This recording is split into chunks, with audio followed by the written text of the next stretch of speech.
into the ring. Come on, come on, come on.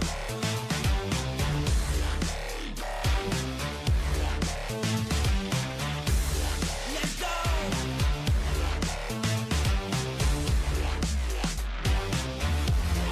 Step into the ring.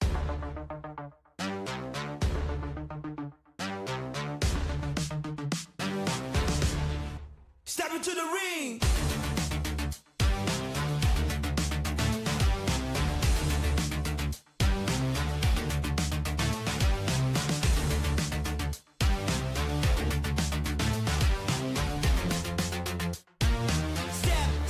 Step into the ring.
Step into the ring.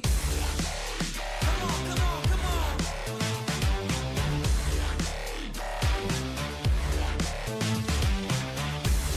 Let's go.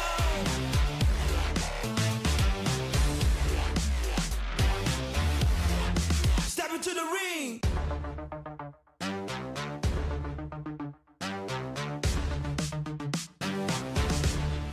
Step into the ring.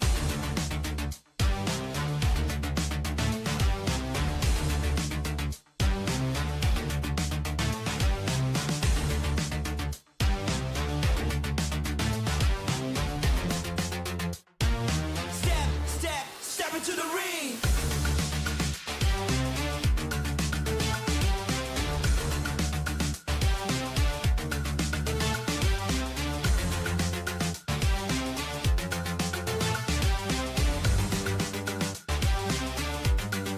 Step into the ring.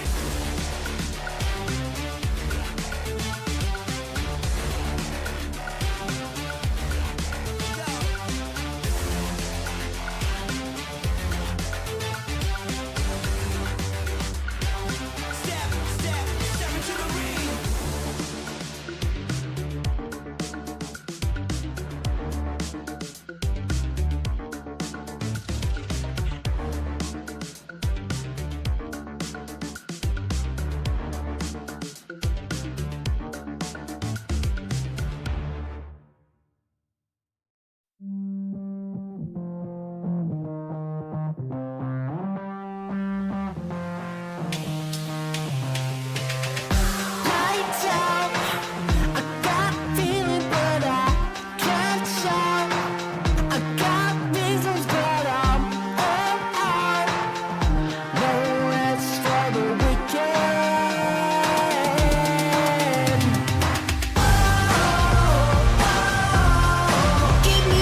rumble.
Step into the ring.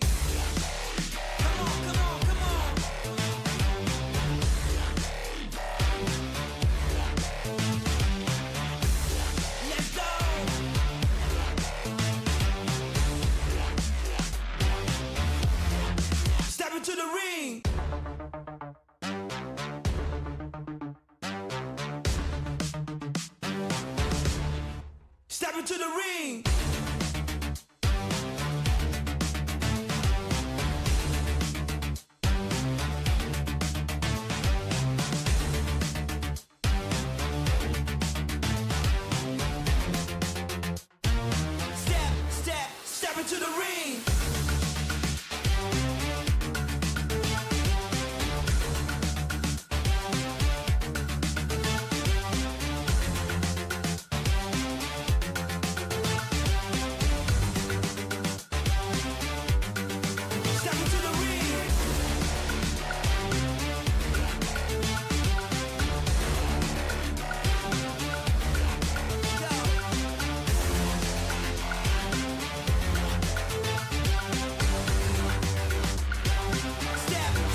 ready to rumble.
Step into the ring.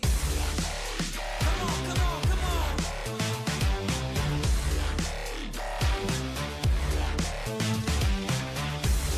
Let's go.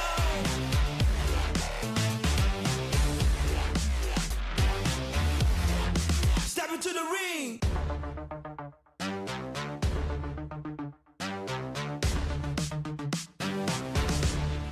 Step into the ring.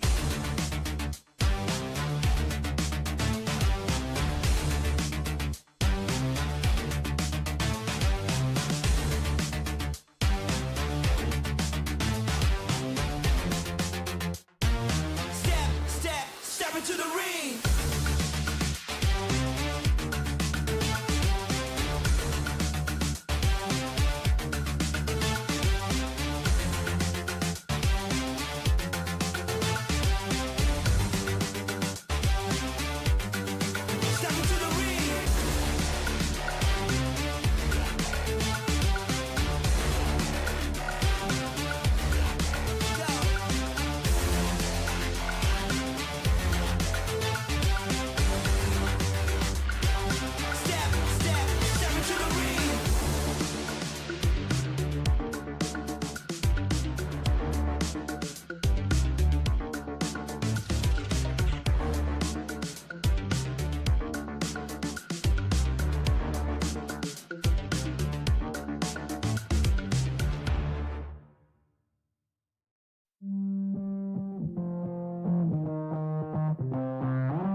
into the ring.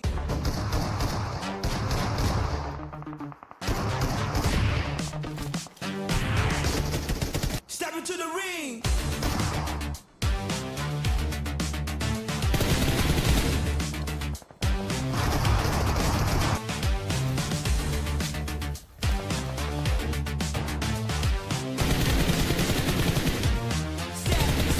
Step into the ring. Step into the ring.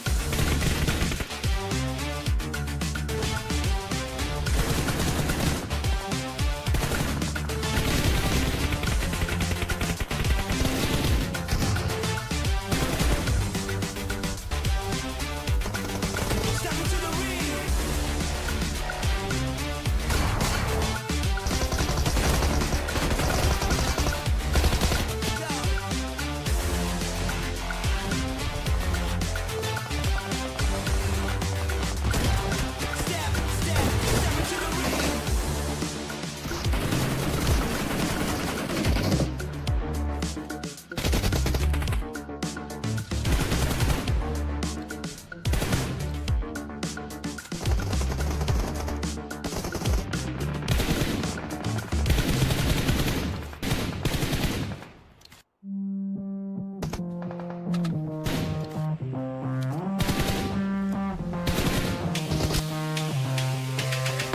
Lights out.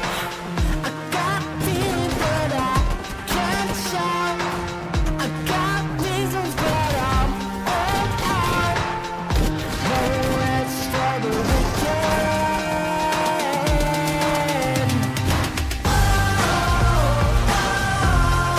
Give me what I want. Never get alone. Never giving up. Give me what I want. Turn on. Get ready for it. Stay strong. I'm here for it. Don't stop. No rest for the weekend. Turn it up again, I lose control. Give me everything, it's what I want. Best I've ever been, I see the goal. Feel it deep within my soul.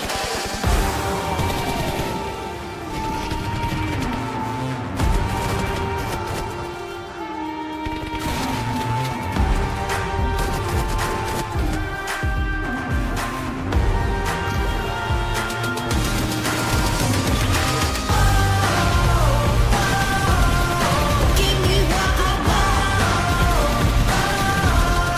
Never get enough. Ladies and gentlemen, welcome back once more to the Ruthless Regional Showdown. My name is Contra, and joining with me is your, of course, very best casters onto this, Sir Cloud. Yes, and today is the last day of Phase 1. We're not totally done yet, but it is an indication of the halfway mark. So far, Contra, we're not seeing any team dominating the battleground. It's always been mixing around, right? Like day 1, there's another team, day 2 is a different team, and maybe today it could be another team. Yeah, true enough, I definitely think that there is definitely a whole lot of catching up to do, as GOAT squad or GOAT team so far has been leading the pack despite yesterday not really landing massive wins out there. But overall, I think they've been having that steady number to book out round after round to maintain the order for the moment. So we'll really have to see whether or not can teams like Virtus Pro catch up to the pack. And we've seen multiple chicken dinners yesterday coming into the rounds of ERANGEL as well as Miramar. Yeah, so speaking about the ERANGELs and the Miramars, it's still going to be the same map sequence here today. But also to recap, yesterday was also the first time that we see a double chicken dinner back-to-back. In fact, if you get a chicken dinner back-to-back, technically you are the kings of either ERANGEL or Miramar, and that was the case yesterday. But will we see a triple back-to-back here today. Well, you have to stay tuned to find out, ladies and gentlemen. 5 maps will be played across tonight. Well, point system-wise, I guess the point system by now needs no introduction. Chicken Dinner will receive 10 points. Second place will receive 6 points. Third place, 5 points. Fourth place, 4 points. Fifth place, 3 points. Sixth place, 2 points. 7 and 8 will be 1 point. Above that will be no placement points, but every team will have the opportunity to bring in elimination points.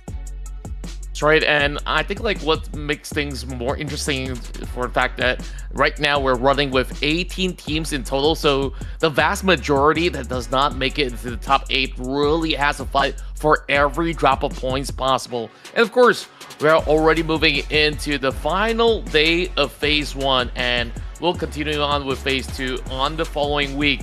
And of course, in the single lobby format, we are running with the 18 teams like I've mentioned before, as it will have 6 days of play and 5 matches each day, like you said.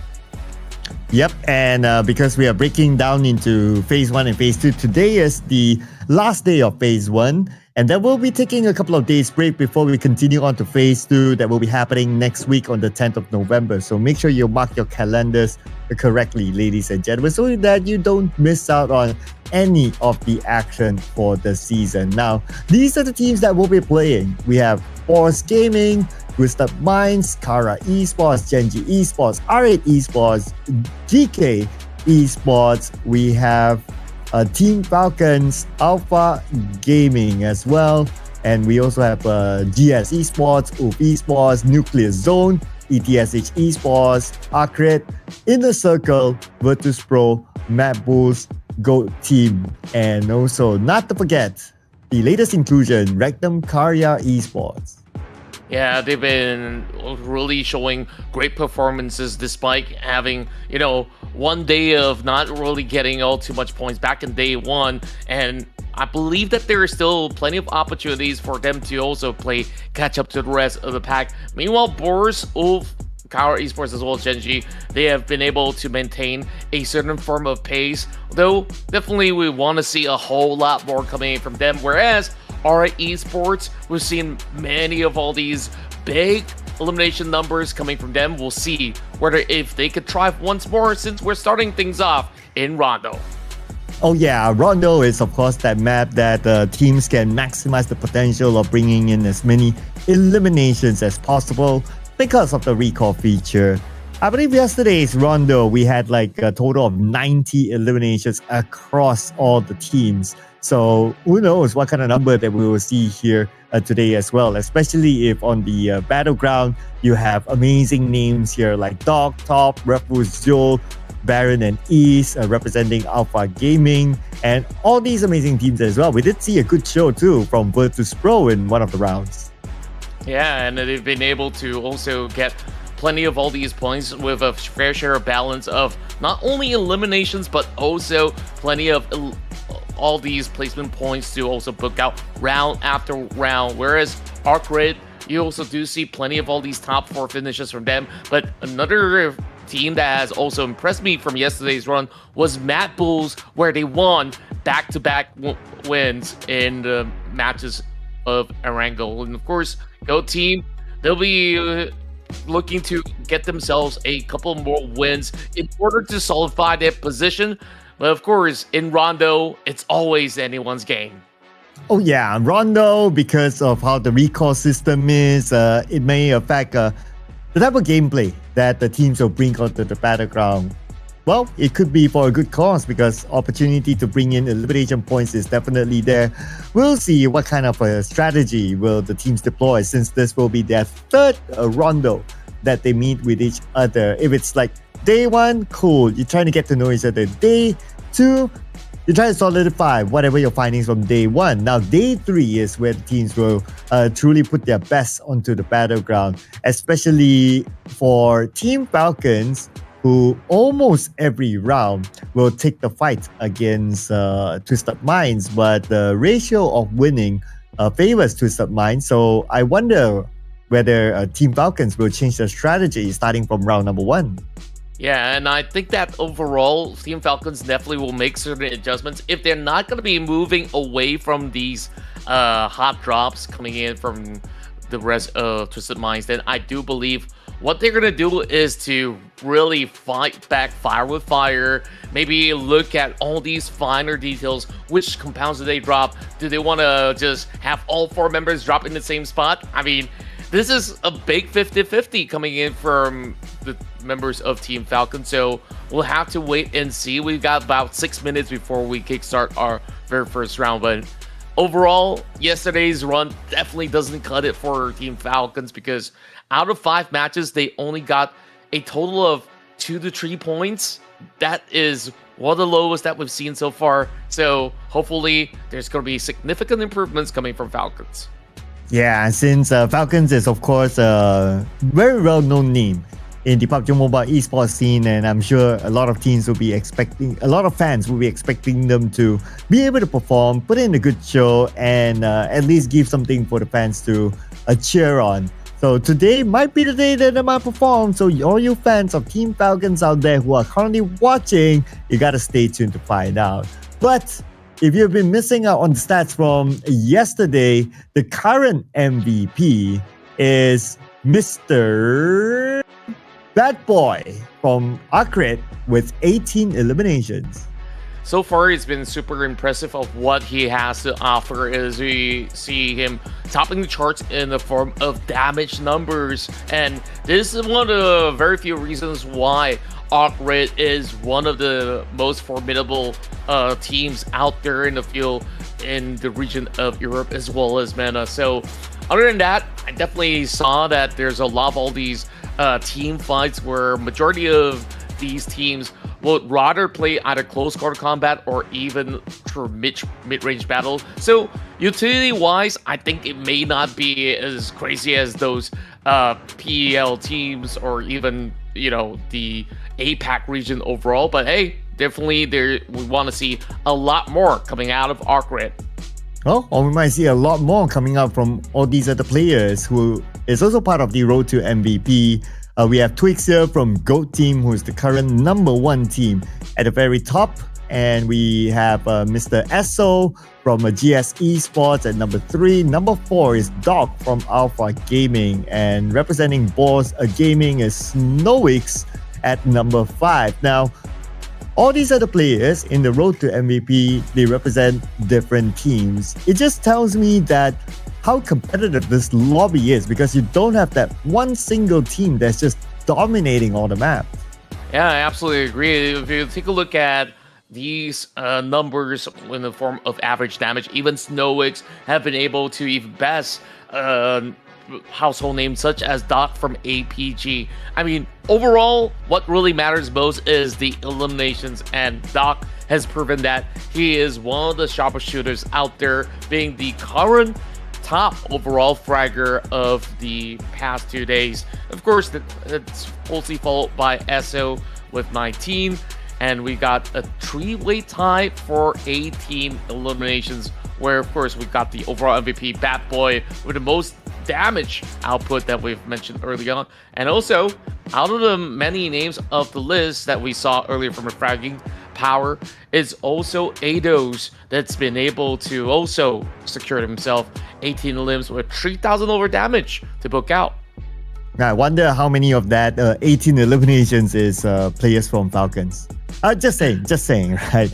Because they won all their fights against the Team Falcons, and they fight every single round at the very beginning of every single round. So that's something that we want to see here today as well. We want to observe whether the fight will still continue, whether Team Falcons will still want to drop in the same area, or will they go somewhere else, or will they win fights against Twisted Minds. Now, looking at the overall ranking, so GOAT Team is now the #1 team with 100 points, the only team who has passed that 100-point mark, followed by ARCred with 91 points. So the points are still close enough, only a difference of 9 points. And then we have MADBULLS, the team that is currently holding the most chicken dinners, with a difference of 15 points with GOAT Team. So generally, the teams at the top, the points are still very close, and obviously we still have many more games to go, not only today, but also in phase #2. Go team cannot be comfortable yet. Yeah, not at all. I mean, overall, within one span of round in Rondo, any team could just overtake that 100 margin for the moment. Where yesterday, during the match that we've witnessed, I believe that we've been able to see teams getting more than 20 over point within a span of Rondo. So what's important for GOAT team is to ensure that they at least survive till the top 8. Yep. So let's see, will there be also significant improvements for the teams at the very end as well, like ETSH and Nuclear, GEN.G, and so on and so forth. But to be fair, there are some teams who just kind of started their journey yesterday. For example, like GEN.G just kind of started their journey yesterday, and also Rectum Kara Esports as well. So we gotta cut them some slack, right? Like they have 5 games in day number 1 that they did not play, but that does not mean that they cannot catch up. If they can put in a significant performance, maybe chicken dinners, multiple chicken dinners with a lot of eliminations, then who knows, they could be the surprise teams.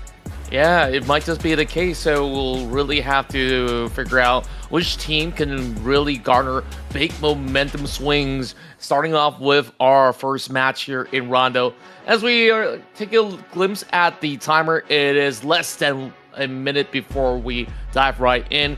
And look at the team trajectory right now. MADBULLS, I mean, back in day 1, they started off only securing about 15 elimination points, but yesterday they've improved massively, securing 2 back-to-back chicken dinners and multiple top 4 finishes as well. So this is just MADBULLS just bouncing their way to the top to challenge the rest of GOAT team. Yeah, the jump is significant for MADBULLS, right?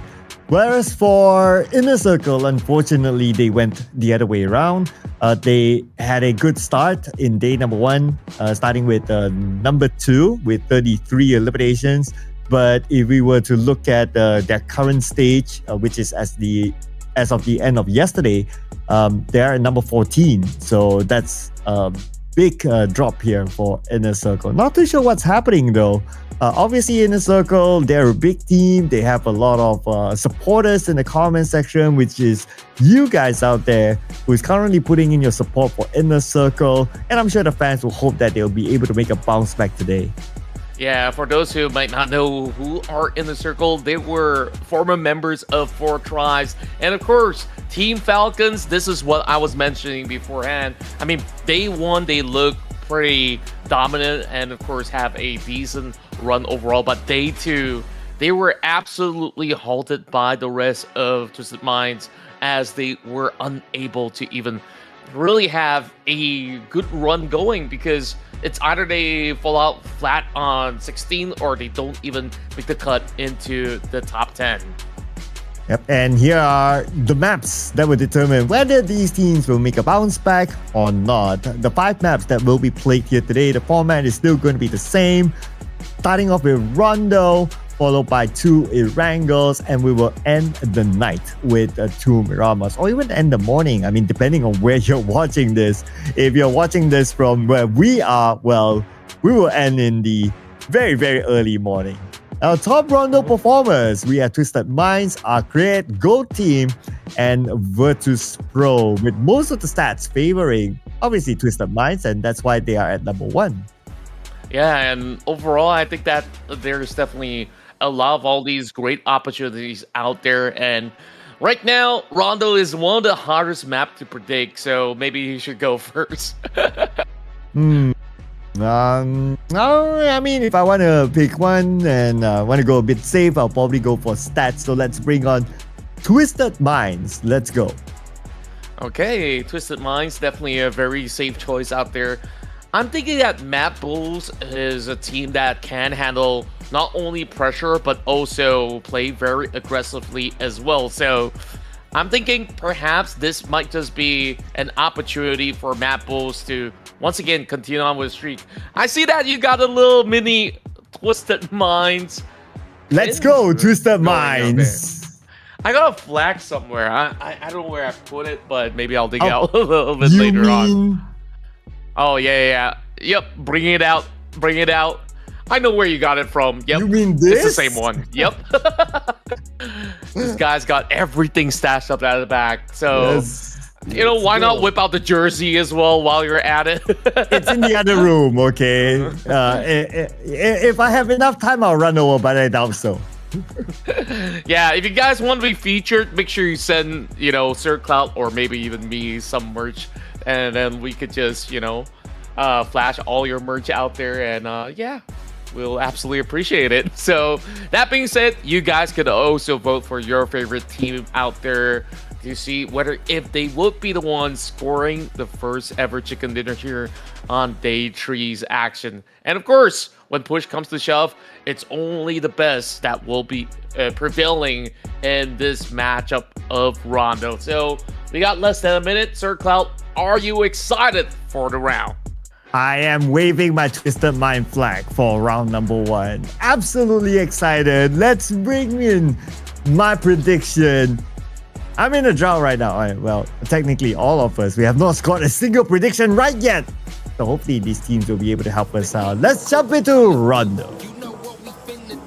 Here we go. I believe that we're starting things off from the corners of Jadena City. So this is going to be a pathway that is going to dissect all the way from the southeast into the northwestern corner of the map. So interesting enough, it does allow all these teams to also drop by the corner of Vinku.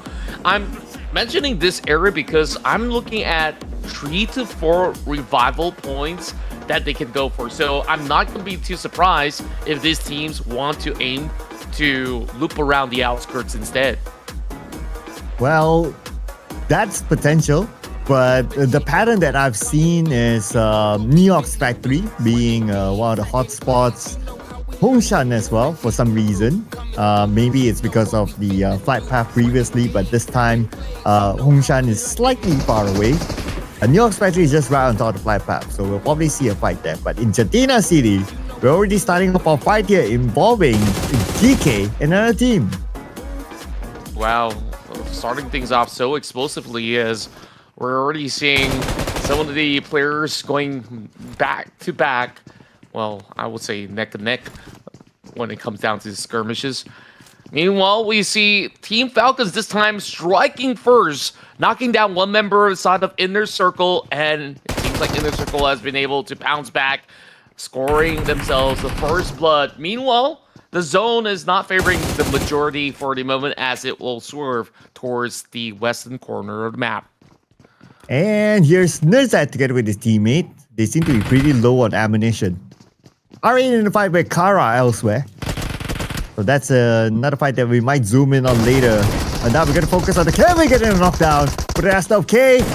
And he will be knocked back down again. He didn't have the time to reload. There's low on ammunition as well. But before he needs to reload, he's able to finish off the final few players of his opponent. And now, GEEKAY will reset.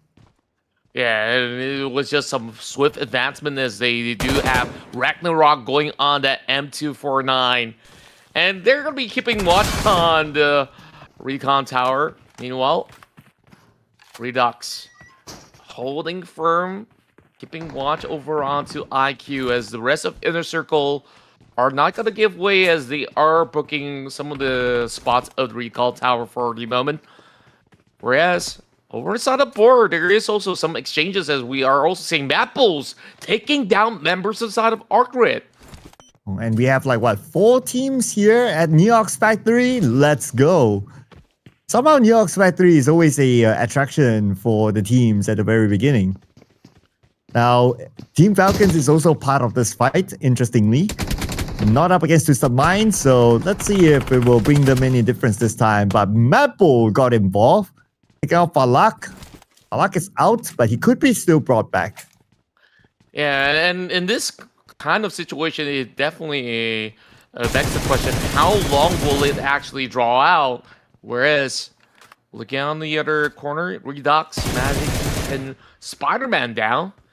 Now down to Lemon to try to churn up something. Or else they will just have one member camping out by the revival point. So they can actually go on forever if they really want to. And can you imagine if 4 teams battle in the Ox Factory and they just have different locations for the revives, and they just keep calling again and again, and they can actually farm plenty of points. Well, lucky enough, the system only allows recall once per player. It would have been Fair like enough. unlimited amount of eliminations, right? And we'll see like the numbers like go like, oh, 1,000 eliminations or something like that. I don't know. And then when it comes to like next round, that's like the number is too big. Nobody can catch, and it will render like the following rounds insignificant by then. Yeah, and I just totally forgot about that blue chip system as well. So, with that being said, that 77K just tries to go in for the swing, but doesn't have the kind of angle for them to work it out. There is Naki also to back the rest of Inner Circle, so it is just wall-to-wall action for Falcons and Inner Circle. He must have just missed by a fine margin because we saw the crosshair kind of aimed there, but maybe it was just off by an inch. But the counter came from the other members of Inner Circle the moment they exposed themselves. And unfortunately, Team Falcons becomes one of the earlier teams to be eliminated this round. I do believe that they did manage to at least draw a few exchanges, so they won't be walking off empty-handed.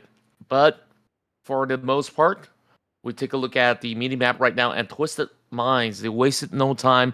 They booked the direct center of the zone. I'm kind of surprised that no teams are moving towards the corners of Fountain. I think that that's a really good spot with 2 potential recall points as well for them to work with. Well, of course, we have 4 teams fixated on dominating the Neox factory grounds. ARCred only having Bat Boy looping around the corner, but it doesn't seem like he has any form of opportunity to take a swing at IQ for the moment. The BOARS now going in for a singular revive for the meantime. Whereas Virtus Pro, they're not into assigning themselves into all kinds of shenanigans in the midfield. So they're just going to play it safe from the outskirts, and we'll have to see where does it actually lead Virtus Pro into later in the game. Contra, say my name. Sir Cloud? No, I was referring to the player from Virtus Pro. Say my name. Okay. Oh, okay, never mind. I thought you were calling me out for something else, so... I know it's a bit too late here where we're at. a little bit. But hey, still pretty entertaining though. Oh boy. Nobody checked the corners where Snowix is currently hiding out. Meanwhile, Luxy's got the Molotov. I don't think he's got any space to work with, so that might just actually burn him down alive. But Snowix, he did manage to drop that grenade, pins down Silas, and yet, up till now, they could not stop him on his tracks, and finally, that grenade will find a mark, and Rectum Kara Esports can still salvage the situation. Yep, Silas and Z-Wolf can still be picked up. Wouldn't be too worried about them for now unless a team will push them. Twisted Minds is the closest team, but it looks like they're pretty comfortable in the middle of the circle as well, so they might not do so. For Alpha Gaming in fight with Virtus Pro, and Say My Name. Eliminated, same goes to Diana as well. Now Virtus Pro down to the 2 players, and Alpha Gaming, they're on a chase. I guess you could say his name no more for the meantime.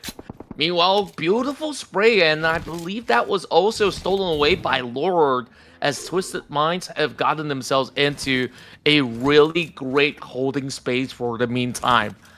Twisted Minds so far will be able to just accumulate 2 points for the moment.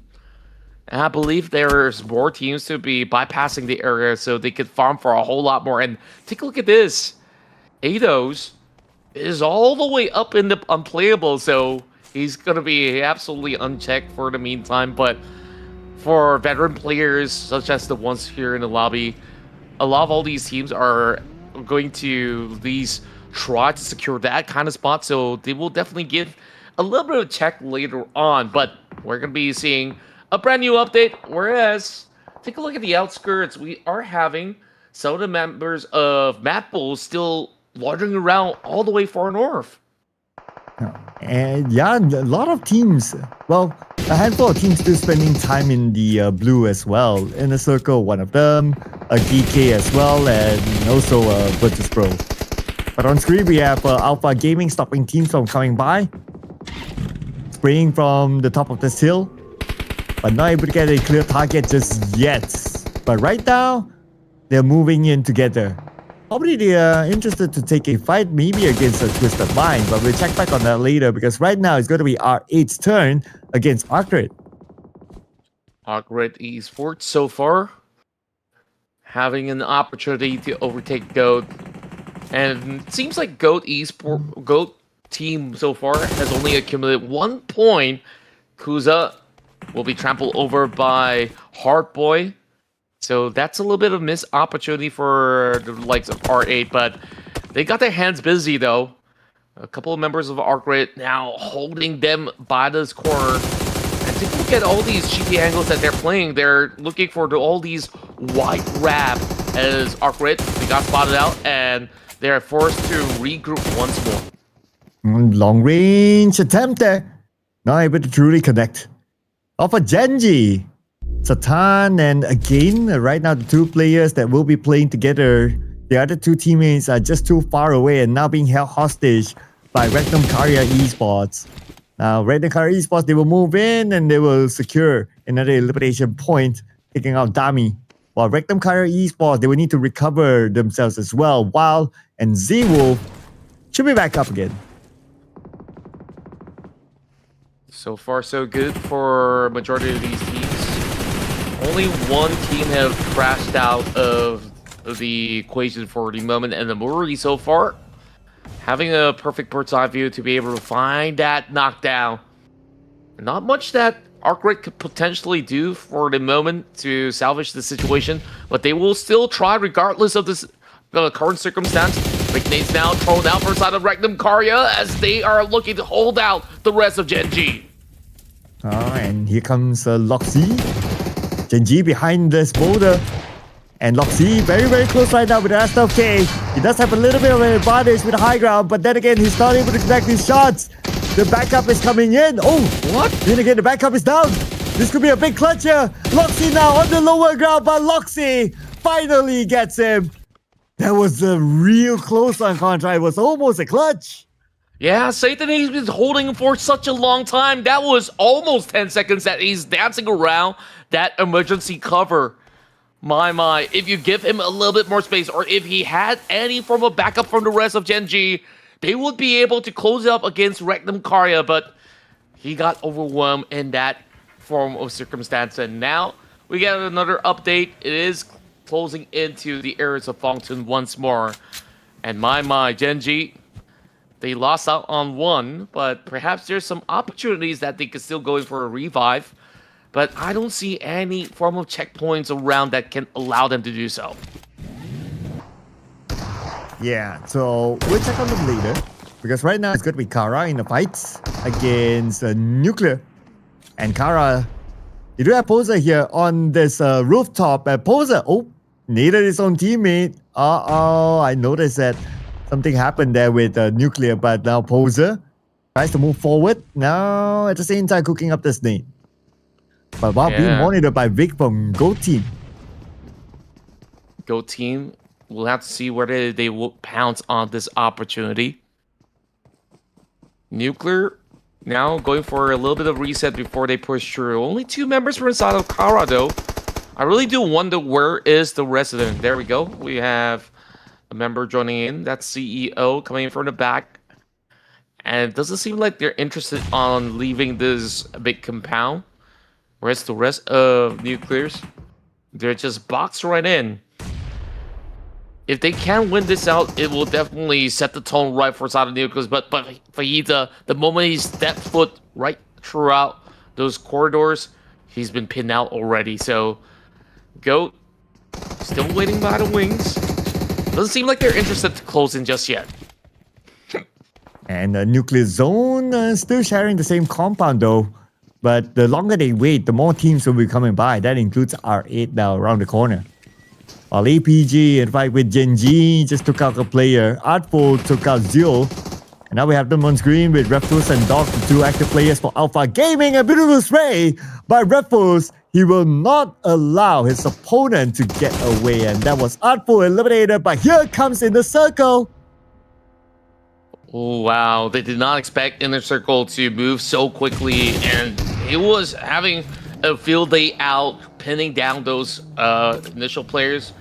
But Inner Circle, they arrive with all 4 members and will just take him out instantaneously. Now we go back towards the side of Nuclear Zone as they are looking to close in. Look at the amount of smokes that they've committed with, and take a look at the outskirts. Virtus Pro also seemingly interested to also bludgeon into this current close quarter combat. And this is the fight for this compound by the edge of the circle. But the moment the circle shifted, this area is no longer in it. So this fight has to end as quickly as possible before the zone starts to close in. And it looks like these two teams locked in with each other for now. Nate sent onto the second floor, but it does not connect at all. Still, the players don't move in, and they will try to close it off as soon as possible. They fight back still. Kara will not go down without a fight, it seems. Fajita deals a lot of damage. Now he needs to follow up, but then again, because he did not get the knock, it's risky for him to just rush up, but still he will do so. Not able to land those shots at all, and he will be punished by the players of Kara Esports. Such a great hold from Kara Esports, despite only having 2 members, and here comes the rest of that the rest of Virtus Pro, as they just absolutely annihilate Nuclear Zone. They walk away with 3 points. Meanwhile, we have Maldi also marking onto the outskirts, finding 1 member inside of ARCred, but they are looking to finish the job up against the rest of Kara. And Virtus Pro just had to come in as the third party. So far, so good for Virtus Pro as they rush in onto the second floor, clearing off the final player of Kara, and they will be the king of the compound. Now, Inner Circle. Look at this, 12 eliminations already for Inner Circle. Wow, I didn't even notice that. They've had so many of all these great battles that have been won inside the Ox Factory, and now they're also taking the high ground, and that elevation allows them to just see the entire course of the field just by staying over on the north point of the map. Meanwhile, the rest of these teams are just battling for space. The rest of GOAT now looking to reposition. Well, it is only Joyagi that's holding firm because he's taken notice of Virtus Pro. And Virtus Pro, they've been efficient on the wrap as they've moved in from the zone rather slowly from the blue, and they've been able to win out fights after fights. Virtus Pro has been able to also keep up to the pace of IC, and now they have only got 1 member left, but they've already secured 11 points. But while we had another team on screen, Rectum Kara just got eliminated at number 10. So now we are down to the top 9 teams. What's interesting for me is that ETSH is still in the game, the team that is currently at number 18. If they're able to pull in a chicken dinner, it will be a significant boost of morale for them. Sure enough, of course, they gotta start getting a little bit more active. The rest of the teams who are still well and alive have been able to at least secure a single or plentiful of eliminations, so to speak, whereas ETSH have not even garnered a single drop of point. Ragnarok now bounce down as it is Hardboy that's been able to catch a quick glimpse. GEEKAY might not actually go in for a rescue. He's too far out in the open, so he's just gonna get crashed all alone. A 1v2 situation, we'll see whether Hardboy can win this out. And Hardboy cooking up this nade, but Kevin knows where he's at. And Kevin naded him down first. Now they can shift their focus onto the other players of ARCred on the other end, and they kind of have an idea. But while all this is happening, MADBULLS monitoring the situation. They could come in as a third party, but before that, GEEKAY will clear off their corners. And MADBULLS heard the commotion, saw the elimination feed. It's over. MADBULLS, will they come in? Ooh, it seems like they've been halted by the rest of Twisted Minds as they were just about to advance. Lemon now has to wiggle his way out of this open field, reaching back into the safety net of his vehicle. Whereas the rest of MADBULLS, at least they have taken notice of the rest of GEEKAY's position. They will look for alternative opportunities later on. since both sides have already gotten themselves into the zone, we will see Stage 5 now close out. So we'll have to see Stage 6, will it shift even further from this location? If it is going to be pretty much covering this ground, then they can fight for a little while longer. And Twisted Mind, they now have 5 elimination points for the full team, but they don't have the circle. It's gonna be time for them to move in. But ETSH, they're losing players to multiple teams, in fact, including BOARS and GOAT team as well.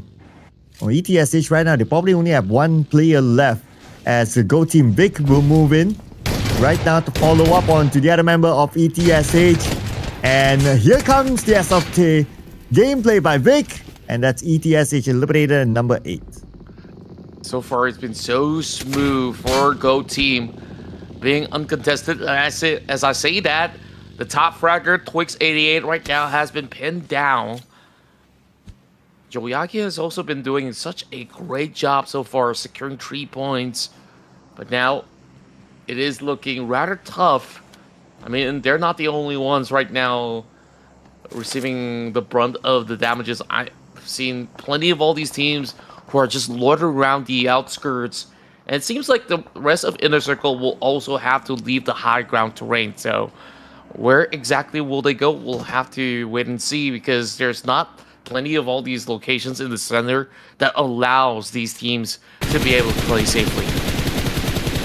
And Inner Circle making sure that Twisted Minds can't play safely. And Noki will be spraying from afar. There's going to be his second attempt into the smoke, but nobody's home.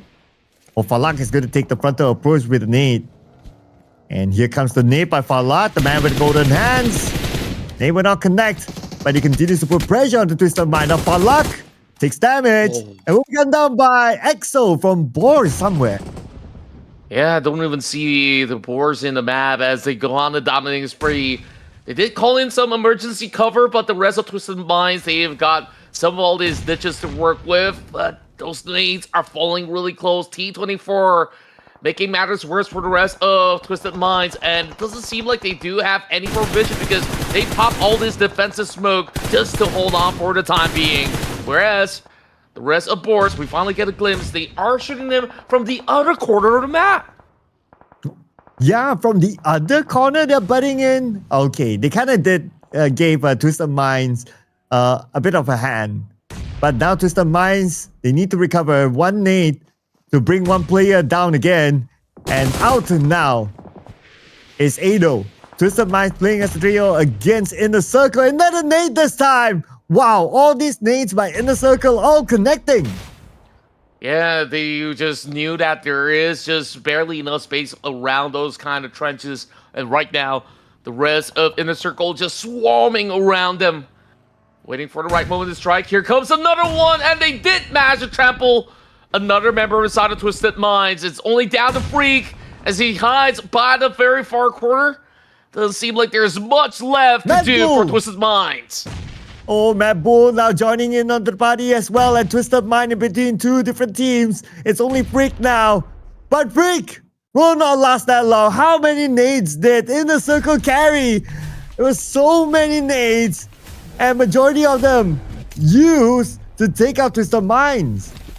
And it just fully suppressed them. They could not even react or respond. And it's just so hard for them to even navigate their way around those smokes. So even trying to find those pickups has been a little bit of a challenge. Whereas the rest of GEEKAY has only been having 1 member to try to play this round. They've been able to score 7 points already. So we'll have to, of course, take a glimpse on what sort of effort Kevin could basically bring back to the table. Whereas for the side of GOAT, they're just about getting started. They finally achieved that rampaging 10-pointer round. And perhaps there's more to come. Take a look at the way that GOAT approaches the zone. They have 2 members over north, 1 member over south, so that they can just divide and conquer. Oh, GOAT team not looking to divide any more eliminations. They could be looking for more. I'm going to take a quick pit stop there to replenish their utilities. For the last player of Virtus Pro. Looks like he will be playing this very safely. Mr. Alino now in the middle of everyone else. And it seems like nobody knows that he's here.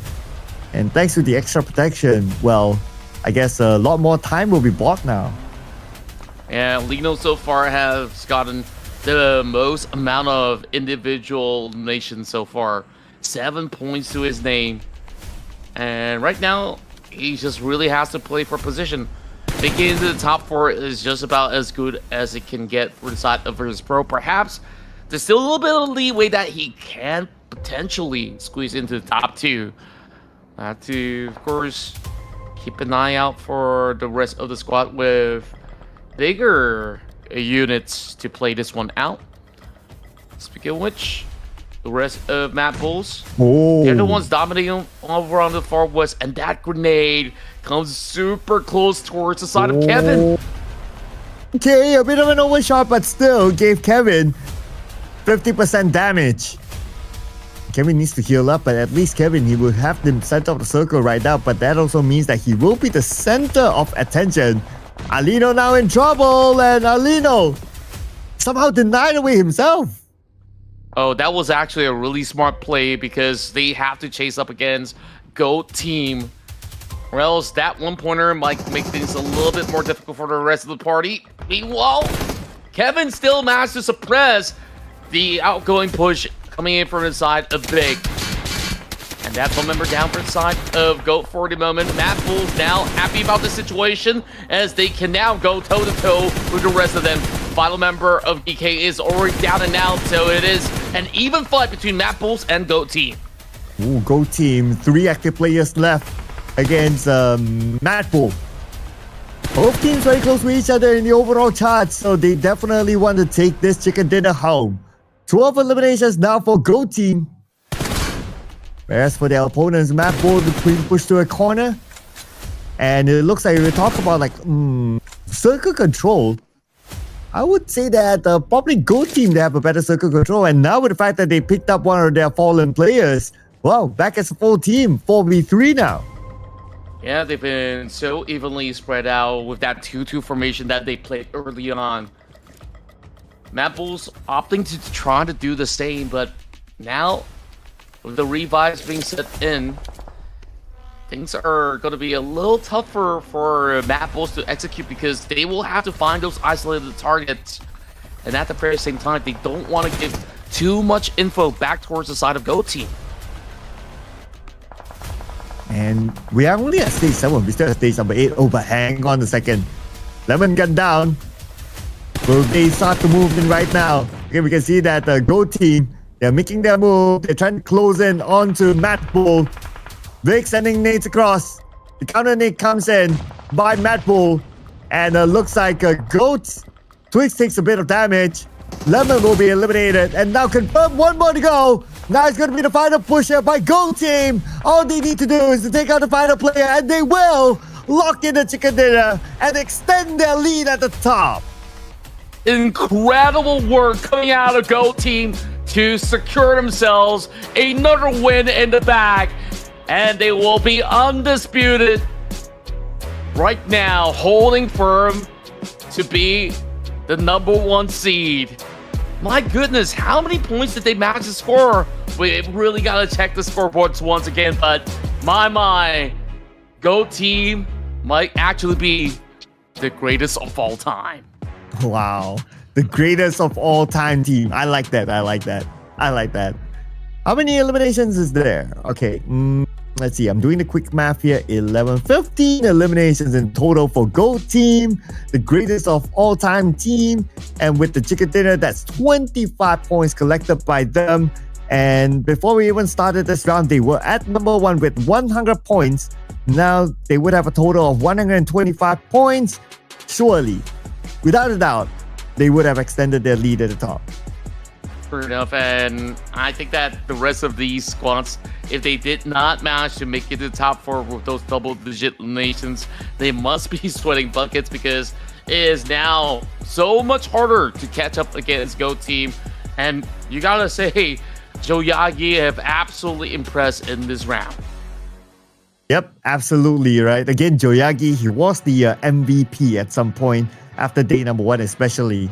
And again, with this kind of performance, who knows, he might take back his number 1 spot. But of course, he has to be consistent in the next 4 rounds. But focusing onto this round, Go Team, Chicken Dinner, followed by Inner Circle. I would say this is a comeback round for them, considering that they collected a lot of elimination points. And we also have Virtus Pro, one of our top Rondo performers.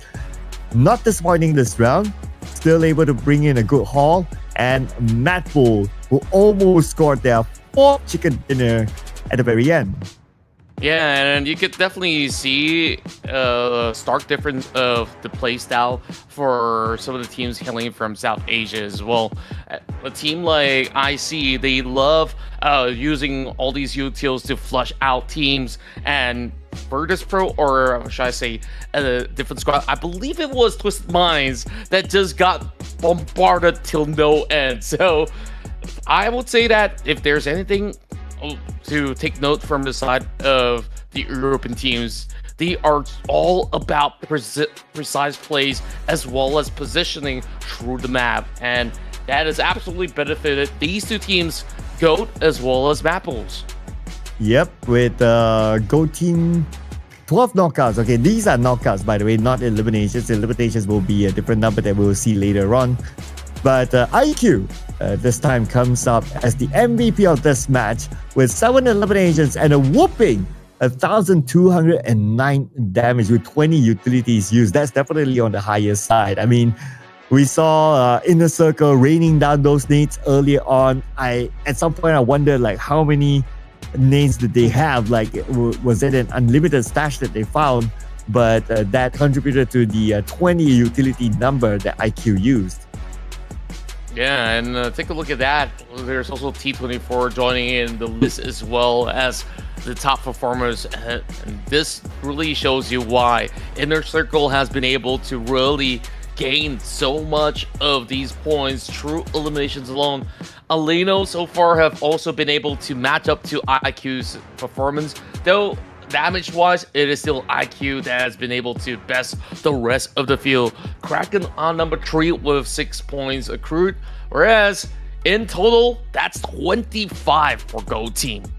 Yep, followed by 20 for Inner Circle, so that's a big haul as well. And then Virtus Pro with 15, MADBULLS with 13, and GEEKAY Esports with 12. That's the double-digit club. Only 2 teams didn't score any points this round. So it's OF Esports as well as GS Esports. GS Esports, they had a good day yesterday. They scored 2 chicken dinners as well.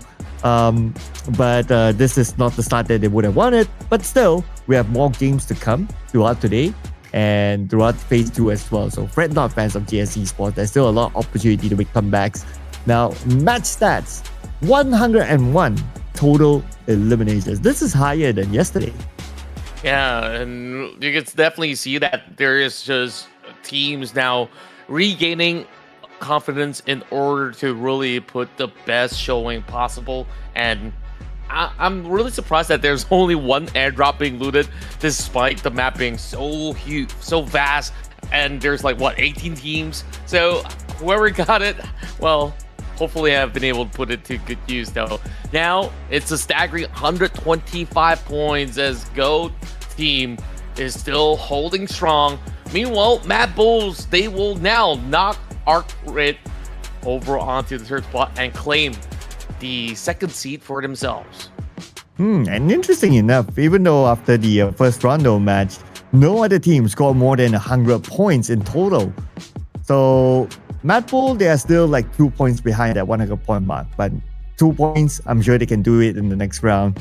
Flipping over to page number 2, not many movers here. Only OOF unfortunately went down a notch. They were on page 1 before this, but now they're at number 10, page number 2 with 57 points. And at the very end, ETSH, they're still at number 18, the spot that nobody wants to be in with 15 points, 10 points away from a nuclear zone. So one good round by ETSH, they will surely be able to boost themselves up to at least the middle of page number 2. But ladies and gentlemen, we are done with the Rondo match. After this, we are going to head to gate number 2, and we're going to go back to normality. That is the ERANGEL match, where the points are regular points, no recall system. So we will see PUBG Mobile Esports as it is, ladies and gentlemen. But before we go on to that, we're going to take a short break as usual, so don't go anywhere. We'll see you guys after this.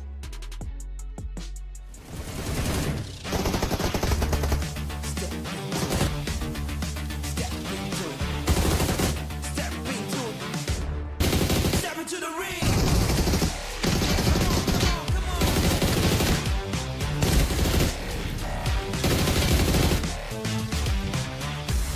Let's go.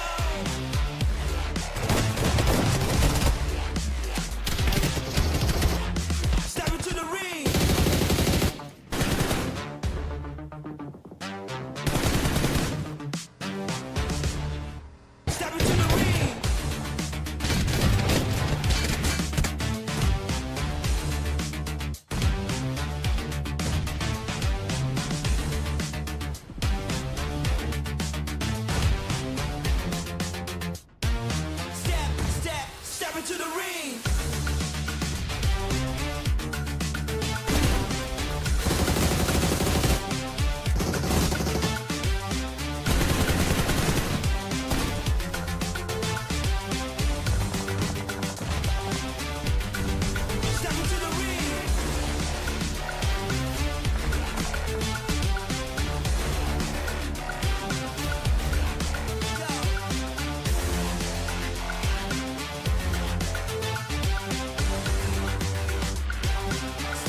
And we're done with the Rondo match, ladies and gentlemen. Go team came up with the chicken dinner and they will extend their lead at the very top. Welcome back to the Ruthless Regional Showdown. This is the last day of phase number 1. My name is Sir Cloud together with Contra. And we'll be heading into ERANGEL after this. How are you feeling about the next match?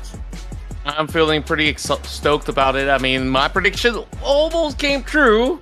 I was hoping that I could score the very first point, so perhaps this might just be another good opportunity for me. And, you know, last year I voted for MADBULLS. They did manage to win 2 back-to-back maps of ERANGEL yesterday.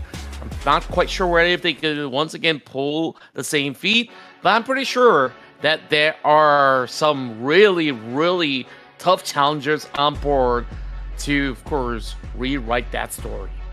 Well, let's see who else can rewrite the stories here. Could it be Go Team, MADBULLS, Kara Esports, or maybe even GEN.G, or maybe any other new team that will take over the top ERANGEL performance as we can see earlier on.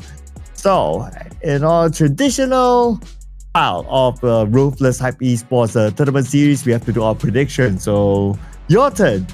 Who do you have in mind? Well, I went with MADBULLS last round. I definitely think that Karya has been looking pretty good. I think there's multiple top 5 finishers that we've been able to catch hold of when they were moving into ERANGEL. So I'm going to go with Karya this time. Okay. RCB. All right. I will be going for... I think they will push this one. I think that they will be like thinking to themselves that, you know what? The chicken dinner could have been ours. Now we will go for it. Let's bring on MADBULLS. I guess you really saved it for this very moment. I see what you did there. So now going back to production, they're thinking that Go can actually score back-to-back wins. I think it's entirely possible. You know, yesterday they didn't manage to get these kind of big activation, and now they secured themselves a chicken dinner. Perhaps this is just going to be a streak going on for the side of the GOAT team. Now, I really do wonder, is the rest of the field going to be able to catch up to the pace of how GOAT has been able to just thrive in so many rounds? So we'll have to see. Of course, you guys could tell us your thoughts right down below in the chat. Make sure you guys are subscribed to Ruthless Hype Esports as we offer you the best of global PUBG mobile esports. Oh yeah, do subscribe, ladies and gentlemen. Don't forget to follow the social medias of Ruthless Hype Esports as well while you're at it, so you won't miss out on any other upcoming tournaments as well, because this is the best off-season tournament series that you can get, ladies and gentlemen. So make sure you subscribe and also follow the social medias for future updates. And in case for whatever reason you miss out on any of the action but you want to catch up on the scores are also updated on the social medias of Ruthless Hype Esports. So do check that one out as well. So now we're gonna check out our first game here in ERANGEL. The one thing that I want to see, Contra, is Pachinki. Are we going to see the fight between Team Falcons and Twisted Minds? That definitely will be something interesting to take note of. I do think it is very highly likely, and from what we saw back in Rondo, I think that the rest of Falcons were actually using round to prepare themselves for some altercation. And perhaps this is where they're here to settle the scores in our final day of phase 1. I almost say phase 3 for some reason, but hey, we are still in phase 1. There's also phase 2 coming in the following week. So of course you guys gotta stay tuned for that, and for anything else, make sure you guys are subscribed to Ruthless Hype Esports. So right now we get a little bit of an update of the top players in the form of headshots. Batboy still number 1, but I believe a couple of Twisted Mind members have been able to also join in the fray. Yep, also in the circle as well. Most eliminations now is the T24, but he shares the same amount of eliminations as Doc. So they are still like kind of same. Of course, the games will continue on today before we tabulate the daily MVP and the daily top stats by the end of 5 games. Now with this flight path as well, it runs across or on top of the GEN.G. So there could be a chance we will see Twisted Minds and Team Falcons again, and they are overlapping each other in GEN.G. So I guess this fight will continue on. This time around, it seems like Team Falcons once again having one member knocked down, and it seems like it is ringing the similar notions of what went on from yesterday. Here comes a drop shot coming in from inside of AOs, and it does seem like it is going to be pretty much straightforward this time. 2 points back to back. Only 2 members left from side of Falcons. They try to corral all together. Doesn't seem like they've been able to really find much of a chance to even trade back at the likes of Twisted Minds. And Twisted Minds, they're so far so good, but Team Falcons, they fight back with Red Ox getting 1. Okay, that could be a start of something great here by the Team Falcons. It's going to be the duo that has to do it right now. Red Ox at Goa. Red Ox sprays inside the smoke, but nobody's home. The other players of Twisted Mind just right in front of him inside the building, and now he sees them, climbs in with the scout. Sees another target, gets a knock just to be countered back. Now only 1 player left for Team Falcons. Before moving any further forward, he will lock in that elimination point just to be taken now by Twisted Minds from behind. And it is again Twisted Minds winning it against Team Falcons. Yeah, they're just so much more explosive. Meanwhile, GEN.G now takes on Inner Circle, just like how they did back in the very first round of ERANGEL. Dami now spotted out, and Inner Circle there feeling a little confident, but they managed to at least weirder out that member going for flame. That was Falak already out of the list. There's going to be a little bit more as GEN.G now secures 2 back-to-back points. Only down to T24 as well as Naki. But Naki is a little too far on the outskirts. T24 got shot down by that UMP. And just like the rest of Team Falcons, the next one to fall is Inner Circle. Yeah. Wow. At the very beginning, we're already seeing like 3 teams eliminated. That is insane. This round has a very fast start. But it's not over yet. Look at this. Inside of mid to the base, we still have Alpha Gaming and GS Esports overlapping each other. That could be the next potential Clash Point Contra. Yeah, and they were already getting a glimpse of what's going down over on the course of Sonoska Military Base. Alpha Gaming, once again, taking on the rest of GS. One member quickly being knocked out, and look at that swing! That was insane coming out of ESO. Just like that, they're just having the best situation in this exchanges, and now going into the drawing board, it's only 2 members left for the side of APG, as Zio is only down to the last tick of HP. Okay. And he needs to pick up his teammate. He managed to, though. But now he has to buy a little bit more time for Doc to be back up again. While for GS, it's only down to 1 player, Mr. Esso, on the other side of the building. And Alpha Gaming, they will reset as a full team. And here comes Alpha Gaming. They do have a DBS. They do have another Pubg and another DBS on the other side. So they're surrounding Esso. Straightforward elimination by Dan. And GS becomes the next team to be eliminated. That was quite a massive turnaround. We saw Alpha have been able to draw the exchange, all thanks to Zio's effort to be able to suppress those who were inside of the main building. And just like that, they managed to recover. Meanwhile, Rectum Karya, next one to get involved in a scuffle, taking one out of the side of MADBULLS. And Rectum Karya opening up their account this time with the legendary Silas locking in their first elimination for MADBULL. And they'll play the rest of the round with only 3 players. Pusher, he has to push away from this clash point. Not too sure where his teammates are at, but it will be a good idea if he joins them back again.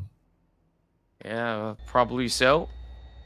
And for the moment, the rest of MADBULLS loses one and decides that they should take it a little slower this time around. I think Well, in the map of Rondo, they've been able to really hold firm with only 3 members for most part. So this shouldn't be too difficult to do. Meanwhile, I want to see how much more can ETSH achieve, because last round they did manage to survive for very long, but they were just a tad too passive. Yeah, they need to play a little bit more active, right? Plus, they need to chase on the elimination points as well, and not only depend on the placement points. If they were to depend only on placement points, well, it was what happened in the last round. Only 1 placement point. Not really that significant, so they need more to get out that number 18 spot. That's right. Still a lot to do. Meanwhile, Twisted Minds, they're happy that every single round that they go up against the rest of Team Falcons, they will always kick off with 3 to 4 points at the very least. So I would say that this kind of momentum that they've had for rounds after rounds are really putting them up on that list. And right now, with 85 points, they need about probably another 6 points to match up to the tempo of Virtus Pro. Yep, and speaking of Virtus Pro, now with the fact that the team above them have been eliminated, so they have a chance to move up to the podium spots. But it also depends on what happens to Twisted Minds, because Twisted Minds already scored 4 eliminations. So they could also overtake a Virtus Pro. Of course, we're still very early into this map. We're still at stage number 1 with a lot of bodies still for these teams to try to bring in the points. So it could still go either way. But I would say that the other interesting thing that I want to observe is whether GOAT team will continue to be consistent, or will there be a clear opportunity for the closest team, that is MADBULLS, to overtake them. I would dare say that Gold could actually drop 1 game and not really be all too concerned, because they have a very healthy margin for the moment. Thankfully, you know, that Rondo round, they've been able to win it out, and maximum points usually when it comes down to ERANGEL as well as MIRAMAR is going to be, you know, slightly above 20 maximum, and of course the numbers can go as low as maybe 10 points or even 15 for Chicken Dinner, depending on which team scores it, right? And take a look at this. Oh my goodness, a hard shift all the way up north again, and it really feels like every single matchup that we play in ERANGEL have always been around that area, and today's no different. And Circus being just like my ex. What, Hard they to don't get. move on? Oh, well. In that, if that's the case, the circle's kind of you, though. Oh, kind of me? Hard to get? Hard to, not really moving anywhere else, not moving on. Or could it be okay. me? I think like I'm referring to myself now. Okay. Nice reflection. Thanks for the midnight pillow talk. Well, Oh, in case for the benefit of audience, at wherever we are, it's midnight now. Just saying. Yeah, it's already like 2 minutes before midnight. And of course, just like the Doomsday Clock, it is deliverance upon the members of BOARS Gaming as they got surrounded by the rest of Rectum Carter Esports. And my, they just absolutely obliterated them with 5 points to book out, and the fight's not over yet because Ulf is over on the other corner to take them on. And Ulf Esports, now they are bringing in eliminations for themselves. 7 eliminations already for Ulf Esports. Can you believe it? And we're only in stage number 2. Okay, many more fights are happening right now. One involving Twisted Minds and GEN.G. And Twisted Minds, they will be dominating right now after locking in the elimination point. Kara Esports is fight as well against R8. And the fight between GEN.G and Twisted Minds is not over yet. Not at all. GEN.G continues on with the assault. I mean, they've been able to at least pile up the pressure onto the rest of Twisted Minds as they are now succumbing to the blue zone at the moment. Still stage 2, so it is relatively tankable for Twisted Minds, but they don't really want to stay there for far too long. The rest of R8, however, have always played around this vicinity, and this is a great place to hold out. The question is, how long can they hold for this moment? Because more teams are going to be moving inbound, and they got to wrap this one up quickly up against the rest of Kara. And MADBULLS to the fight with Oof as well. Okay, that's interesting. MADBULLS just locked in their first elimination point in this round. But other than that, R8 so far so good with this high ground advantage against Kara, so they were trying to lock out Kara on the outside. But and the inside of blue is going to be Twisted Mice right now, having a head-to-head. We have Freak here. We'll stop the incoming Gen.G. One player taken out, but Freak, the fact that his teammates have been eliminated, he is going to be a final player of Twisted Mind, and he will need to get into the circle. Yeah, he's got to move really swiftly. You can see that there's barely enough space for them to really cut by the edges of Georgia Pole. Meanwhile, those who are already inbound, they're going to have a lot of action as we are taking a look at Alpha to go up against the rest of R8. I think this fight has been prolonged for quite some time between Kara as well as R8. But for R8, despite them being sandwiched in between, they're taking both battles at the same time. Yeah, they truly have their hands full right now. How are they going to focus, or which team are they going to focus? Maybe they're going to focus onto Alpha Gaming, as Alpha Gaming have a couple of players that needs to get into the circle. One of them still on the other side of the island. And Alpha Gaming decided not to continue on this fight. They felt that it's not worth it since they don't have a full team there. Yeah, it is really difficult for them to really handle the pressure with even more inbound teams later on. So for this pro, they're going to take the safe route over on the north corner map. They will be able to at least have a smooth cruise for the meantime. APG continues on the assault, taking it out CO7, while Doc so far goes in on a 3-point spree for the moment. And Go Team here now in action as they try to get into the circle. Virtus Pro will try to stop them from coming in. They will be playing the gatekeeping role. And Jiragi has a high ground advantage, and he will get the knock. And he will lock in the next elimination point for Go Team. 3 elimination points now. Boy, oh boy. It really feels like the action is never ending here in ERANGEL. Well, Nuclear Zone has a trade-off against Joyagi. Fajita knows that he's pinned out in the corner, and there we go! Nuclear Zone actually lands the shot! Now, this is going to be a tough situation for Go Team to even consider turning back to save Joyagi. I mean, unless if he has valuable loot or if they really need the vehicle, they will definitely go towards that area, but it's a little too late, I'm afraid. Nuclear Zone looking to actually close right in, and right now, it is a dire situation for Goat. He's still going for a revive though, but the nades are sent right in. And Arthur wishes he has an Excalibur here, but he only has his nade. Sends it onto the top, not able to connect at all. SFK gameplay here by Arthur, and that's good enough for him to get beat. Wow. Just like that, they've been able to really secure plenty more of all these great knocks.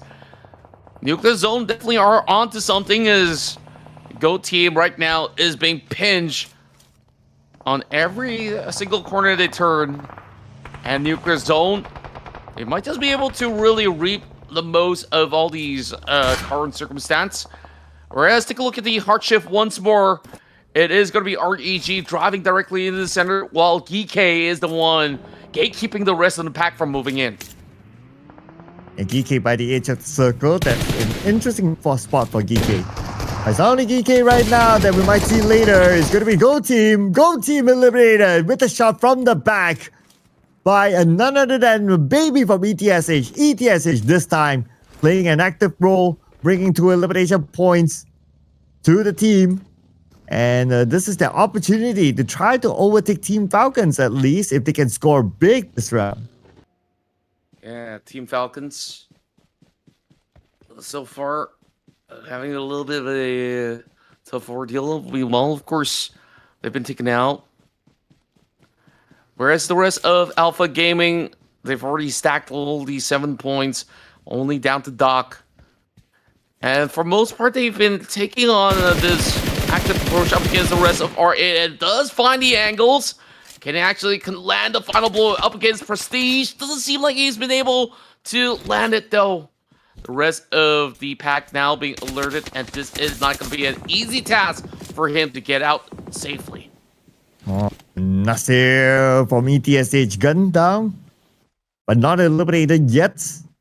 ETSH now also tanking the blue. We are at stage number 4, so the blue will start to hurt though. And ETSH, they cannot spend too much time on the outside unless if they have enough utilities to heal up. But ideally, you don't want that to happen. And it looks like that one player from ETSH will be taken out. And there you go. ETSH now down to 2 players. Yeah, and quite the rough ordeal for them. Despite them playing a little bit more active this time around, they did manage to have 2 points accrued, whereas REG is the next one on the chopping block. They were full sending it into the zone, but couldn't really find the mark. So it is a little rather difficult for them to actually gain more from that point onwards. Meanwhile, R8 stands a firm chance. They are driving into very dangerous areas of play. Oh, Marv gunned down by none other than Mr. Duck, the final player of Alpha Gaming. Alpha Gaming now 8 elimination points, and Dog managed to get into the circle. At the same time, got a bit of a bonus here. Looting and also Buggy. But he's moving towards ETSH. Oh, baby, definitely sees him. He's going to pull the trigger onto Doc. So the answer is no, he's just going to let Doc go. And he's just got to let that one slide for the meantime. And now with a little bit more of the update, we'll see who will benefit from the zone. It's going to move directly in the center. Doc now has got a lot of crowd moving towards his direction. We'll have to see, can he actually survive the onslaught as the rest of Nuclear Zone now swings by. Doesn't seem like they've been able to spot out just yet, but there we go. GEEKAY is going to be moving around with the hovercraft for a little bit of that huge swing action. We'll have to see if they can actually trample onto any of these teams, but for the current point in time, it is a little rather risky to be soaking too much of the damage on that vehicle for the meantime. Well, GEEKAY, for the meantime, they're still on the outside of the circle. And teams will want to stop them from coming in, especially Nuclear Zone. We can see them moving up north. Dog is just going to stay as quiet as possible here. Nobody really noticed him. Everybody's really busy fighting each other, especially Nuclear Zone and GEEKAY. And Nuclear Zone, from the inside of the circle, they actually move all the way out just to try to block out GEEKAY. Yeah, it's so interesting to actually see them maneuver in such a stance. But hey, so long as it's working out just fine, I got no qualms whatsoever for how they're going to be approaching these scuffles. Meanwhile, the rest of APG, or should I say just Doc, is currently holding firm. Been able to at least add those 8 points to the tally. Oof, on the other hand, with 13 points, also having a singular member to run the round. So realistically, I would say Nuclear Zone as well as GEEKAY has the strongest chance of walking with a chicken dinner for the amount of members that they still feel right at this moment. And ETSH, last 2 players, just next to GEEKAY, but GEEKAY, they still don't realize that the 2 players of ETSH is here. But one of them, Guza, I bring up smoke though. But if he tosses it, then he's definitely going to alert the members of GEEKAY. Okay, now with that smoke active, now GEEKAY knows that somebody is there. And they're just going to be sending nades after nades onto ETSH. And we're seeing the healthy squads going up against each other.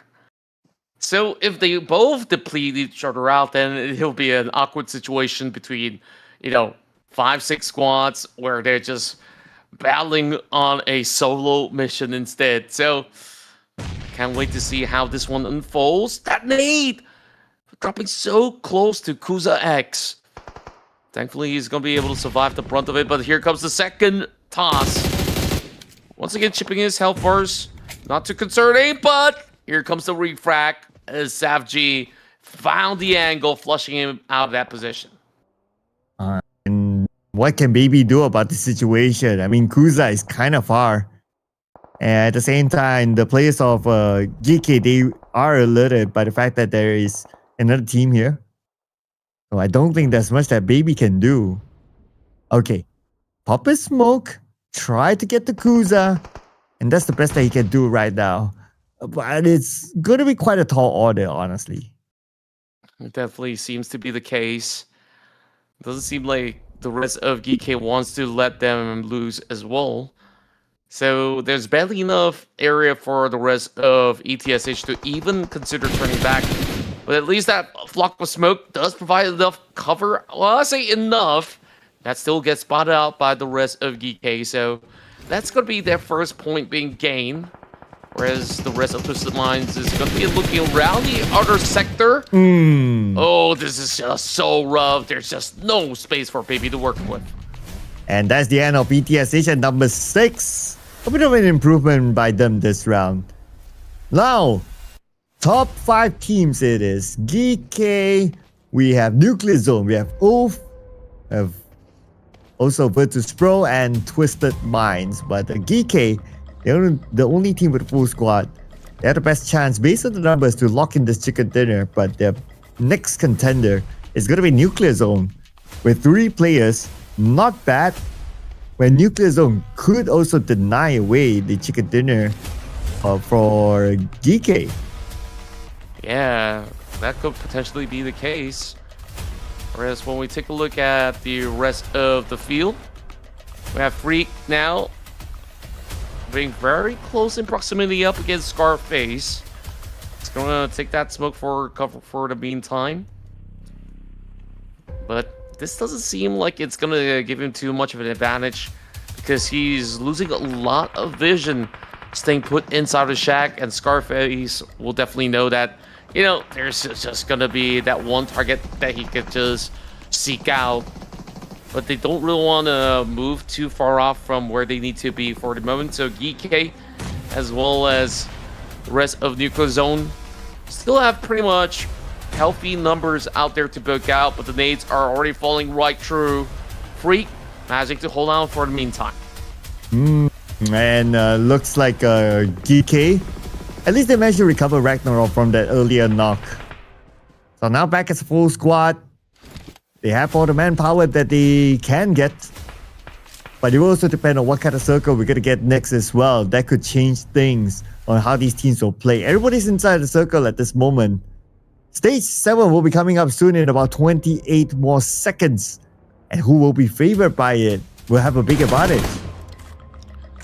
And Nuclear Zone, they do have the high ground, and you can see a beautiful spread right across the entirety of the map. They are already dominating 50% of the field. Meanwhile, the rest of GEEKAY doing exactly the same, only taking about 30% of the map from the far west. The 2 other Solo Rangers playing over the far south, as we last caught a glimpse of both Scarface as well as Free to be holding for the meantime. But once this zone collapses, I don't think that there's going to be all too much of an avenue for them to really wiggle all of that life. And circle goes down south, so it's kind of favoring GEEKAY. And also the fighter player of Twisted Minds, that is Freak. Challenge is for the other teams to try to get into the circle right now, with GEEKAY especially now taking charge of the left side of the circle. But up north, we have also the last player of Virtus Pro, Malloy, that's behind of the players of Nuclear Zone. So I wonder how he's able to find an entry point up north there. Yeah, rather interesting though for the moment. Whereas the rest of Nuclear Zone now taking a very big swing towards the south side, as they do know that all the action is happening right down under. slowly playing things out, as this is by far the best chance for a chicken dinner for Nuclear Zone that has been spending a lot of the time on that second page. And teams now really taking their time, but time will not be on their side. The zone is closing. And up north, I wonder how Malloy is going to overcome this kind of situation. It's still really sticky for him, and the zone is just right behind him. It's closing in right now. Scarface moving out now by Ragnarok. That's going to be Hoop eliminated, but they bring together with them 13 eliminations. Wow. That's a lot for a 5th place finish. Down to 4 teams. And now, a little bit of a back and forth as they're just fighting for some territory for the moment. The rest of GEEKAY now having nades being tossed towards their side. AP Kirino pops 2 smokes right in between, so that will just deny a little bit of that vision. But take a look at Malloy though. This might just be a very dangerous flank. I mean, nobody has suspected Virtus Pro to be lurking around out there. And if these 2 teams are not careful, he might actually stash away the chicken dinner for himself. And finally, GEEKAY opens up the account, taking down that member of Twisted Mind. Top 3 right now. And interesting enough, Malloy is still in the game. And with his survivability skills, now he's in top 3. And still nobody knows that he's there. He could be the kingmaker here between Nuclear Zone and GEEKAY. That might just actually be the case. I mean, overall, he's just staying so silent. He wants to see if GEEKAY could just wear him down, but it does seem like there is going to be a quick check. No, he does not notice. Oh, this is pretty huge news. Malloy can play as slow as he wants to. Okay. But he's not in the circle yet though. He might be forced to pull the trigger after this. Look at the zone just right behind him. Right in front of him. It's Upgrino. Okay, he can pull the trigger anytime. M4 in hand. He's super close right now. Oh, Upgrino moves away. Oh, Malloy could still continue to slide in the circle. A very risky move. We'll have to see how this one plays out. Oh, GEEKAY gets a glimpse. And now, Malloy, he's just dropping nades after nades. He does not know where exactly it's coming from. And Nuclear Zone, they're not checking the back. Still not checking the back? Really? I think they're just so occupied. They're just thinking, oh, it must just be GEEKAY just popping those nades. But they just don't know that he's looking around. But he could be backstabbed like that. But Malloy! Double knockdown back to back. And Nuclear Zone now falling apart thanks to Malloy. They let Malloy go. And this is what happens. Malloy will deny away the point. And score his 2nd place finish. That was incredible! GEEKAY walks off with a win, but Nuclear Zone, what was that? They needed to check the corners, and they didn't do so. That have costed them so dearly. What was that?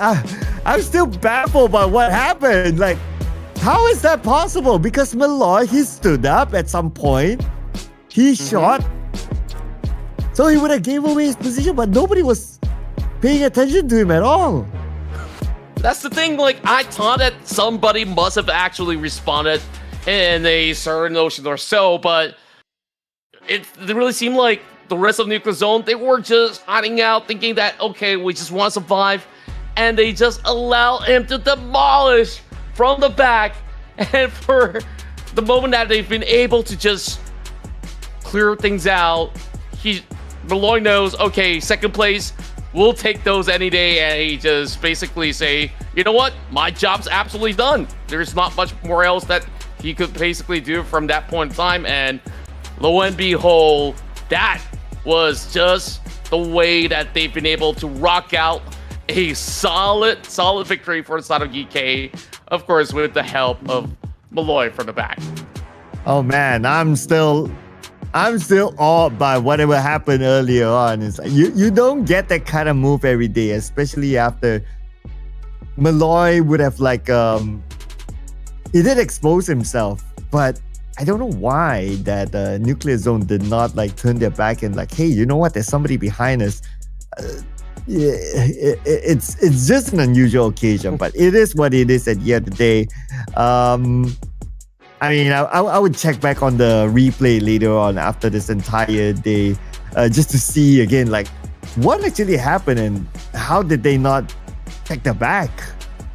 Yeah, I'm not quite sure what really was going on with the comms, but they definitely need to work a little bit harder on that to really fix it, or they should just really check the bots right now and, know what's really going on. So, of course, we gotta move on because we still got more matches to go.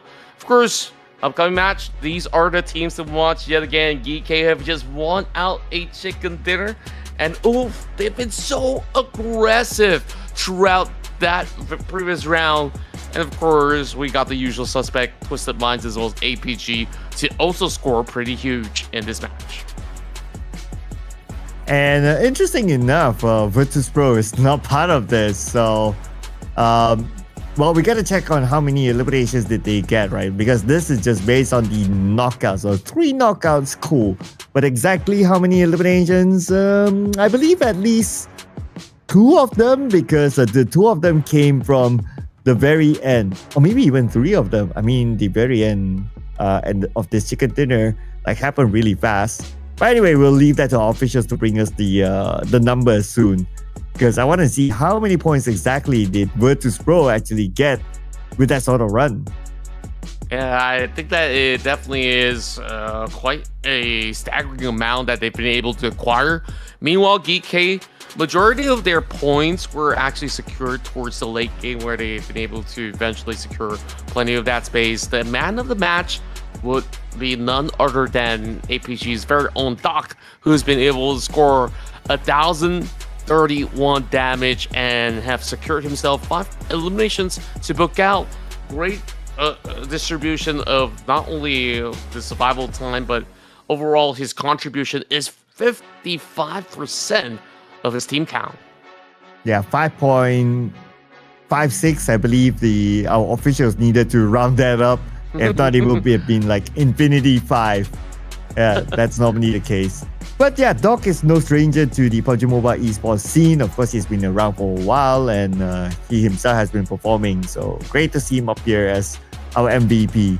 Now, besides Doc, we also have to give it to Freak from Twisted Mind and Catch from Ulfa together with Scarface. But honestly, I will give the honorable mention here to Malloy.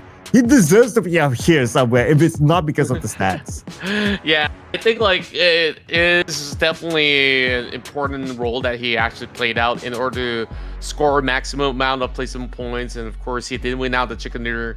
It was GEEKAY that did secure 15 points, but Ulf have bested them because they've got themselves 13 eliminations in this round alone.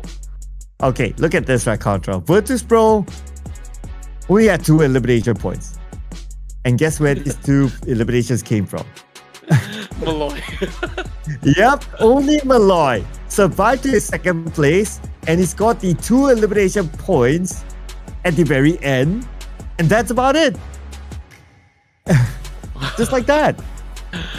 Yeah, of course, this is why PUBG Mobile is so interesting. You never know what could actually happen if you're going to be the last man standing. You gotta at least fight for every chance that you get, and Malloy definitely took the best shot possible. So, that being said though, these are pretty much usual stats that we've been able to witness, and we finally have 2 teams to be joining in the triple-digit mark. ARCred is going to be very close by on the 4th spot, though. The rest of Virtus.pro is about 26 points away from actually reaching to where they need to. So I would still say Virtus.pro would still require a chicken dinner or 2 to catch up to go. Yeah, but because of Malloy's contribution, Virtus.pro is now at number 2. Just saying, right? Just saying. If it didn't bring in those points, then, well, they would have been at number 2. So, yeah. But on page 2 itself, looks like Alpha Gaming, a significant rise for them. They go up 3 notches to now number 10 with 64 points. We have 3 downward movers here. BOARS, we have Kara going down, we have Team Falcons going down as well. Now, ETSH is only 12 points behind Team Falcons. So, if we were to look at today's record, per se, ETSH, they're doing better than Falcons. So if this continues on, at some point, ETSH will push down Falcons to number 18. Yeah, but there's still a couple of maps to go. So we'll have to see. Perhaps Team Falcons will be able to get themselves out of the rut. First and foremost, I think they really have to heavily consider moving away from their usual drop spot, though. I think Pachinki, he's just gotta let Twisted Minds have it. Yep, but we will see if they change their draw spot in the next round. But before that, we're going to take a short break, ladies and gentlemen. So don't go anywhere. We'll see you guys after this.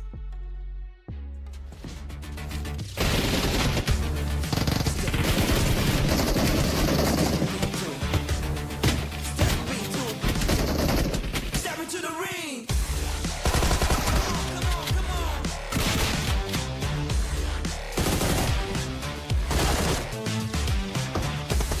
Let's go.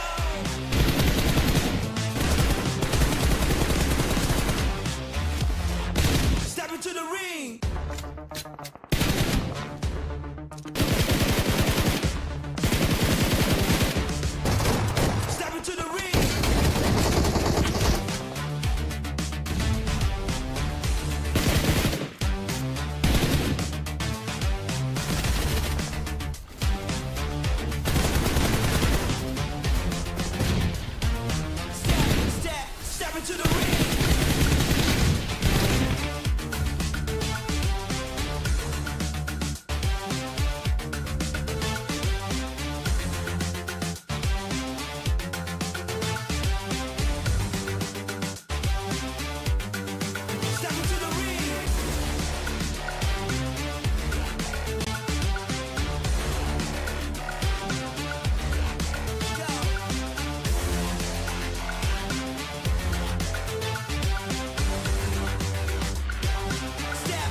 Welcome back, folks, and we're going to be diving into our third match of the evening. And of course, it is going to be another round of Wrangle to be played out.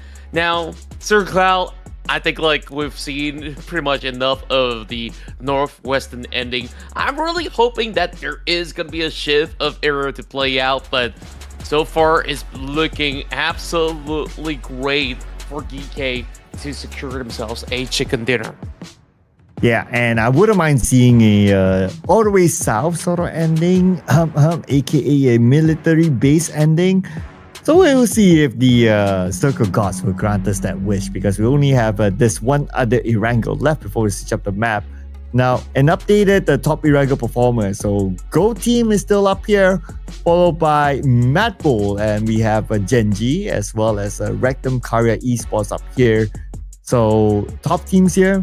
Whether they will still be able to get the chicken dinner or not, we don't know. It could be another team because you have 18 of them. So all these teams are amazing. Any of them can come up with a chicken dinner. Yeah, true enough. And of course, going back into the predictions as well, I mean, this is always the tough part. So I think we've tried a couple of times already, and still, I don't think any one of us have been able to actually secure it. So maybe production should go for the first prediction, because we started things off. Usually we still haven't gotten it right. Yeah, go ahead, Prop. You can put yours first. Okay, they wasted no time. Go to this. Of course, the number one team, right? Of course, yeah. And just because of Malloy, I'm going to dedicate this prediction to him. So let's bring on Virtus Pro. Let's go. Oh, you took my pick. Okay, Virtus Pro. You know what? Let's double down. I think like we can definitely see where this is going. I think Virtus Pro, for the past two rounds, even back in Rondo, they've been playing very, very well. So yeah, put VP for me as well. You know, in class, the person who always borrows my homework, you know what happens after that? Oh, so tell me what happens. Yep. He gets They score 1 point? Both of them score 1 point? Or both of them didn't score? Teacher punishes the one that copies homework. No. No. I mean, like, there's just, you know, those instances where both get accused by the teacher. Hey, you both are cheating. You guys are accomplices. You both don't get points. You know, like, it works that way too. So, you know, of course, jokes aside, I think Virtus Pro, they just have this kind of formula that really works very well. They know when to play safe and when to also go ultra aggressive, which I really do like. Even last round where you saw it was down to Malloy, he just made magic happen out of thin air. What was magical was that the rest of Nuclear Zone did not take a notice that he was there all along. You know, there was one point that they were even driving in the vehicle, moving towards that direction, and they didn't know it was him. Yep. It still baffles me though. But yeah, especially with that nade, right? He went through a nade. So, but still, like a Nuclear Zone somehow didn't check their back. But yeah, I mean, that gave us a bit of an entertainment, right? Imagine in an alternate universe that, okay, he threw that nade, it kind of connect, kind of didn't connect, and then Nuclear Zone turned their back, eliminate him. We wouldn't have a story to tell, right? Yeah, true enough. And, you know, we will write new stories here as we will have the final Wrangle match of the night. So 20 more seconds to go, and yeah, I'm just really hoping that we're getting a brand new zone, because, you know, 3 times, that's more than enough where we've been able to get a glimpse of what really goes down around the outskirts of North Shore. So without further ado, let's kick off match 13.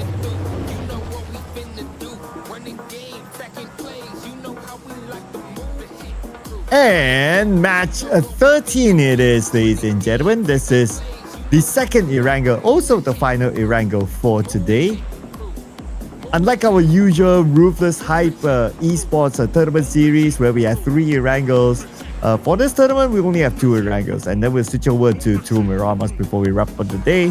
Flight path this time is going to pass by Pachinki, our key spot that we'll want to see if Twisted Minds and Team Falcons will fight again. Well, only time will tell. I definitely do think that the fight will go on. You know, I guess like there's multiple ways that you can actually play around with Chinky, right? Some like to drop directly in the center to secure some of all these compounds. Certain teams will drop into the church territory to get a little bit more of that vantage point. And some, more often than not, will be taking that roller street over on south side of Pachinki. So moving into the city, it seems like there's gonna be Twisted Minds here, but where is Team Falcons? Are they moving in as well? Yes, it will be, since we're already seeing a instant drop, and this time Falcons will strike first, and it is being responded in kind by Wash as it goes blow for blow. Well, here we go again. The recovery is happening right now, and Team Falcons should be back as a full team anytime soon. Red Dogs buys a little bit more time. Shot the range. And looks like Team Falcons. Not bad this round. But the job's not over yet. Still far from over. He's got the Bison in hand, but this is going to be a very last one. And that grenade is perfectly cooked. And this time, it's payback towards Twisted Minds. They're the ones walking away with no points whatsoever. And finally, the Falcons will rise. Finally, after like what? 2 days plus the round before, finally Team Falcons they won. 5 maps. Finally we see it. Okay, now I want to see if Team Falcons can go the distance, scoring the chicken dinner. Might as well go for it. You know, funny enough that out of many instances, you gotta also consider the fact that Twisted Minds have more to lose compared to Team Falcons, because they're the ones chasing after those points and has the potential to eventually look for an overtake, right? Meanwhile, back towards Sonoska Military Base, it's Alpha Gaming once more to challenge up the rest of GS, where we've always seen GS to quickly move into the building. There's only one member, and they're going for a double swing. Well, I say double, it'll only take Zyle to finish his job, and he will secure the second point up against GS. And this is also a fight that we're familiar with as well. The Alpha Gaming against the GS. The last time around, Alpha Gaming won. But in here, we're seeing GEN.G Dami showing up against Inner Circle, knocking out Noki. And now they need to identify where the other remaining players of Inner Circle are at. Okay, that's T24 on the other end of the city. T24 won't have any part of this fight for now, that is, and I doubt that he will want to take this one, but looks like he will still go for it. And we will talk about weapons. He only has a shotgun and a Mini 14, and he's still going in.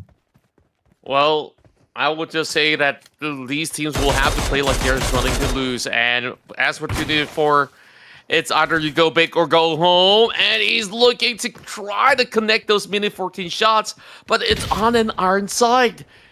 This is so problematic when you're going on those bolt action rifles. And now he does pin down Dami though.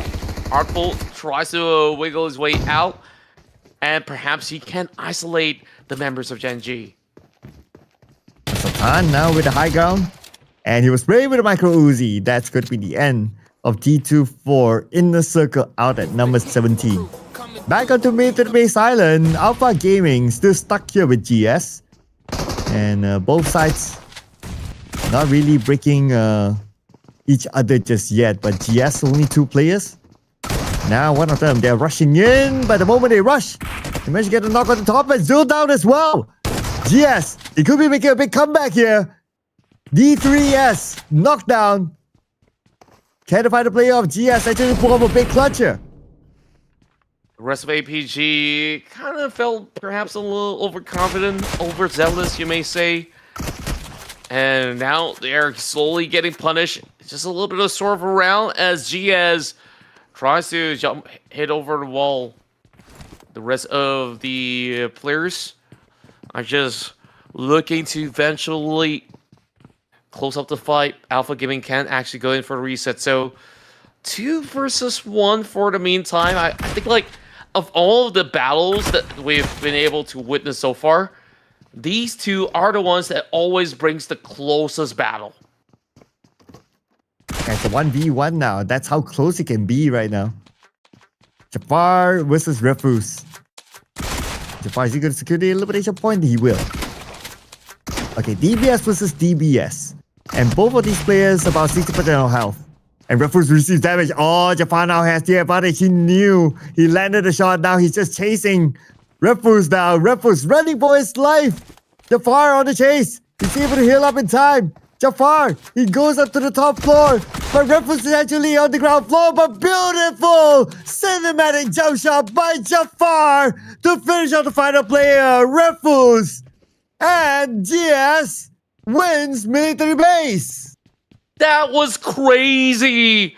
Last round, it was a big turn of tides coming in from the side of APG. And this time, an epic comeback. 1 versus 2, and he clutched it.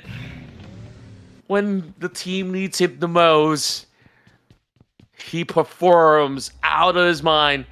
And now we finally do get a brand new update. It is between the island as well as the mainland. A little bit more coverage leaning back over mainland, which is why you're still seeing majority of these teams. They're not going to be rushing into the island. Perhaps so. Yeah, because I guess the it's quite easy to tell that there's a high chance that the circle will be in the main peninsula. Well, unless if the circle acts up and it pulls to the military base, why not? I won't be complaining, but Tulika will be complaining with the fact that he is gunned down by the player of Kara. And now Lemon will try to get revenge. Lewis as well from the other side will take down Pusher. Mamaso needs help. Spider-Man taking the time to heal up. And he will be back up in as 80% of health. And now MADBULLS are responding back though. This fight is still a 50-50. It's a 2v2 now. And this is going to be a daunting task. MADBULLS now making a dash for it. Meanwhile, Spider-Man, he does get a glimpse and he will catch him off guard with the S12K. The rest of Kara pretty much spread a little far too thin right now. Having CO over on the top side with his horse, kind of exposing his location, and just like that, MADBULLS goes in for the A's. Of course, still damage done towards the Bulls as they now get to at least go for some restock.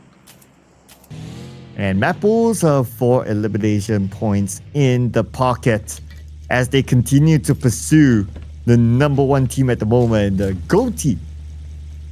Now we'll get a confirmation. Okay, Circle Main Peninsula as expected by majority of the teams anyway. And the only team that right now, or the only player right now inside of military base is Jafar. So it's his call when to make it across. Ironically, now everybody has to move into Pachinki. I mean, they could still play by the Potato Hills or maybe hang around the corners of Rosal before further committing because there's an off chance where you could still swing back over to the North Point. So these teams, they don't really have to double down onto any singular location just yet. But so far, the coast seems clear. Other than the 2 teams that has gotten taken out, I would say that the dust has settled for quite a tad bit. Meanwhile, the rest of Ulf now getting spotted by the rest of Goat. A really rare instance where, you know, it isn't the wolf hunting boars or even bulls or anything else like that. And now the prey becomes a predator. The prey becomes the predator. Interesting. But will the predator be able to...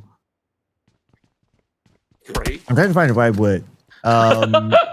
Yeah, the first word that came to my mind is like absorb, but no, it's not absorb the prey. No, engulf the prey? No, that's a better word for it. I'll figure that one out. But right now, yep, here goes a nuclear zone. And this one last player, not really the last player, but the only player of BOARS in this building, and he will be easily taken out. Yeah, so swiftly. Nuclear zone. Definitely not having the best of moments after losing out on a potential chicken dinner being dented by Virtus Pro. And this time, they're gonna play as aggressive as they can be. Meanwhile, speaking of Virtus Pro, is the BOARS chasing upon them. And yet again, he's been able to at least go in for a 1-for-1 exchange. Diana, despite him being limping for the moment, will be able to be rescued by the rest of Virtus Pro. Winning out that trade, but that is a hovercraft that just ran over those members of Nuclear Zone. It does seem like they will further commit. Fajita could not draw the exchange, and now down to Krona as well as AP Corrado. And speaking of which, he goes down, and it's only one member remaining. He's looking to actually step out of the vehicle and now goes for a 1v1 challenge. And look at this. Say My Name will come in to save his other teammates as well. Oh. And they should be back up again. Jafar really is taking his time though. He's still in mid to the base.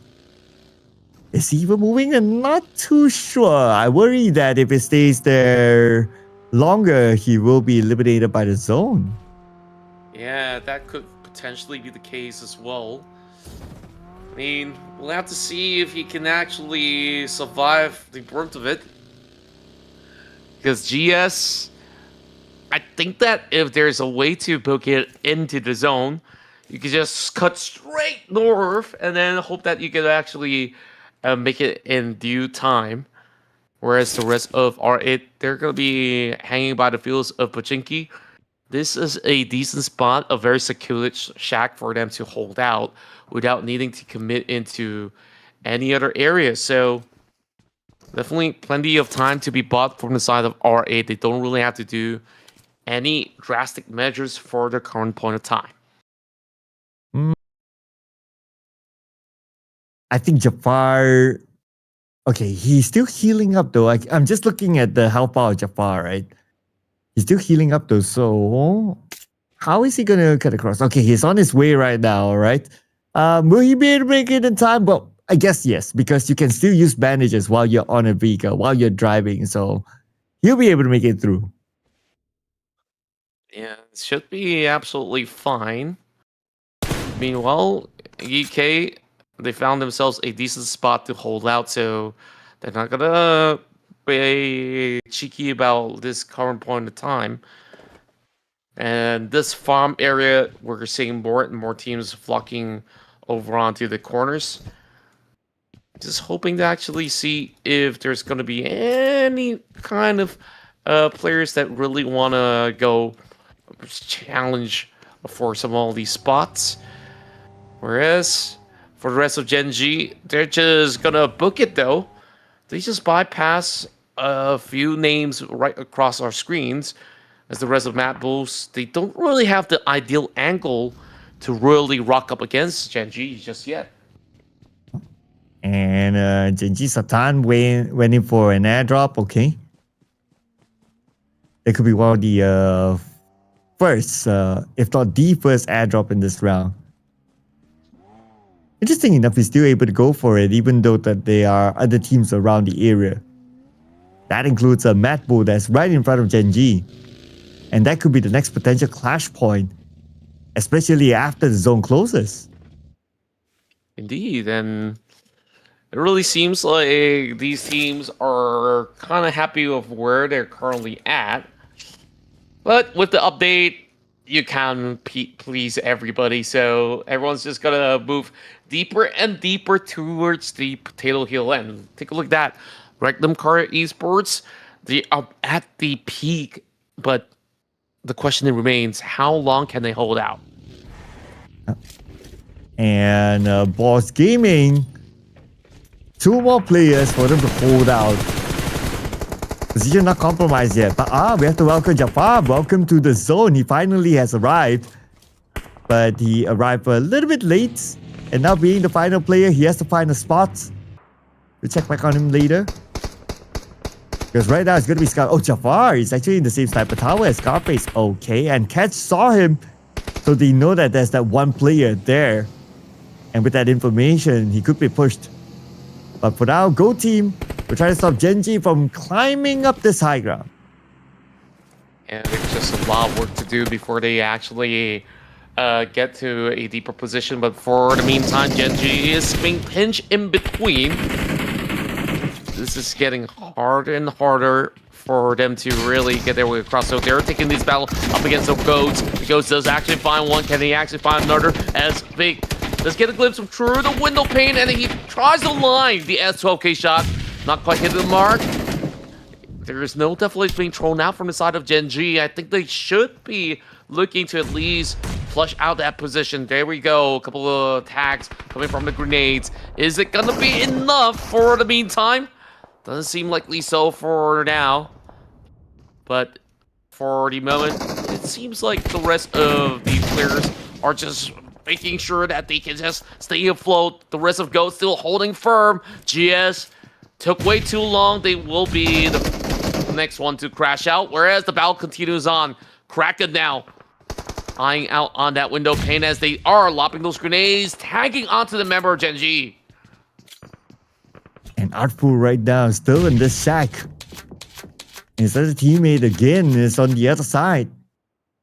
So I wonder, oh, Artful naded down, I believe. Okay, now that means that again it's going to be the final active player for GEN.G. I don't think he has the space to save his teammate. Now BOARS Gaming in action as well with the final player EXO eliminated by Virtus Pro.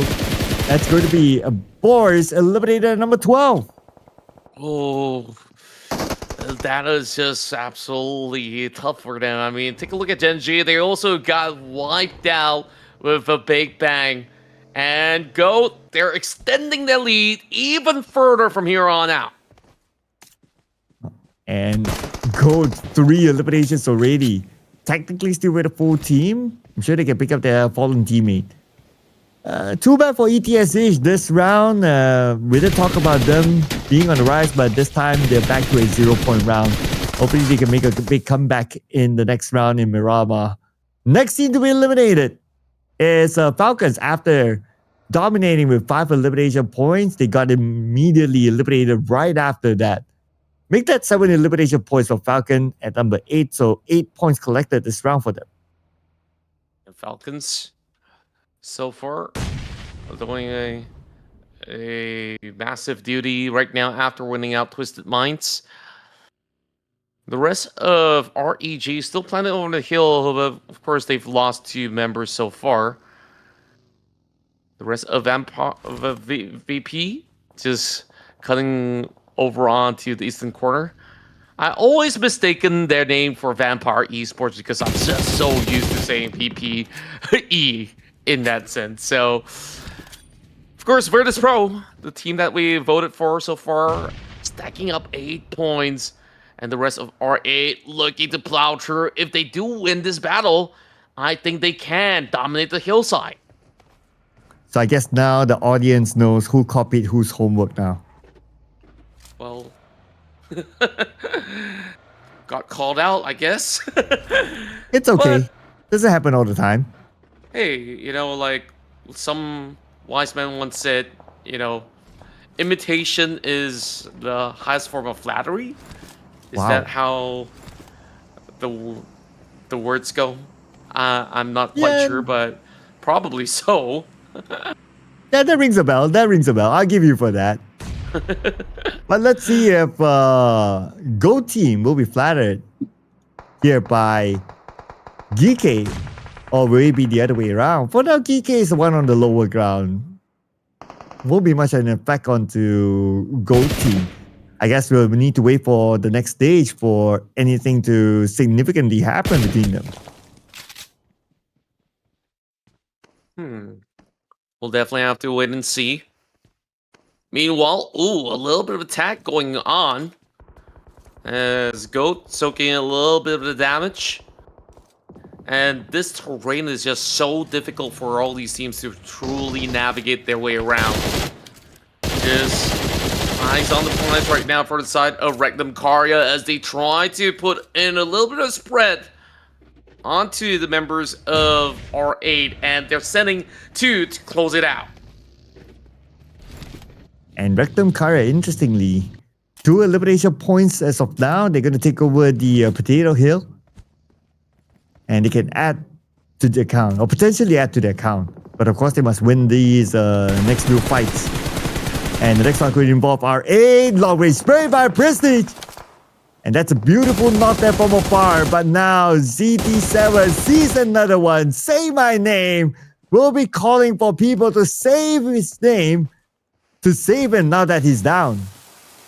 Oh boy. Hopefully it gets rescued in a jiffy. The rest of R8 now left with only 2. And they've been on this side of the area for a very long time. And it does seem like they could still have just about enough space to really play it out. They do spot those members of GOAT cutting right across, and it's looking rather daunting. These teams have to really take a little bit of a slow approach, because right inside a circle there is still members from the side of Ulf holding firm over onto the lower end. They do have a couple of all these areas that they could just really defend themselves. MADBULLS on the upper quarter of the hill, whereas the rest are just battling from the outskirts. And R8, who knows whether if they could just find a way to overwhelm the rest of GOAT team. Yeah, GOAT team, Virtus Pro, and MADBULLS, the top 3 teams, they're still in the game. And obviously, they are now collecting placement points because we have 7 teams left. The challenge will be for the bottom teams, R8, Rectum Carrier Esports, on how they're going to overcome this situation. But Diana passes by a player from R8, but he let that one go. Okay, interesting. Maybe it's a scouting work. But while that was happening, GOAT team, they're currently dominating with at least 5 elimination points. MADBULLS eliminated at number 7 with 4 elimination points. And Virtus Pro is on a rampage. Oh boy. Right at this moment, they're just going to be ensuring that they could just get a deeper space. And right now the flank comes right through. Ulf Esports now getting charged as Catch still holds firm. And still all 4 players remain. I say that immediately. That gets responded with a couple attacks over onto Solus. The build grenade that does catch all the way towards the tail end. Oh, Virtus Pro, the only team with a full squad right now, and they're coming in. Virtus Pro picking up those elimination points. The next target is Kraken, and they will eliminate him. OP Sports, 2 players left. And here comes the nades onto the last player of GEEKAY.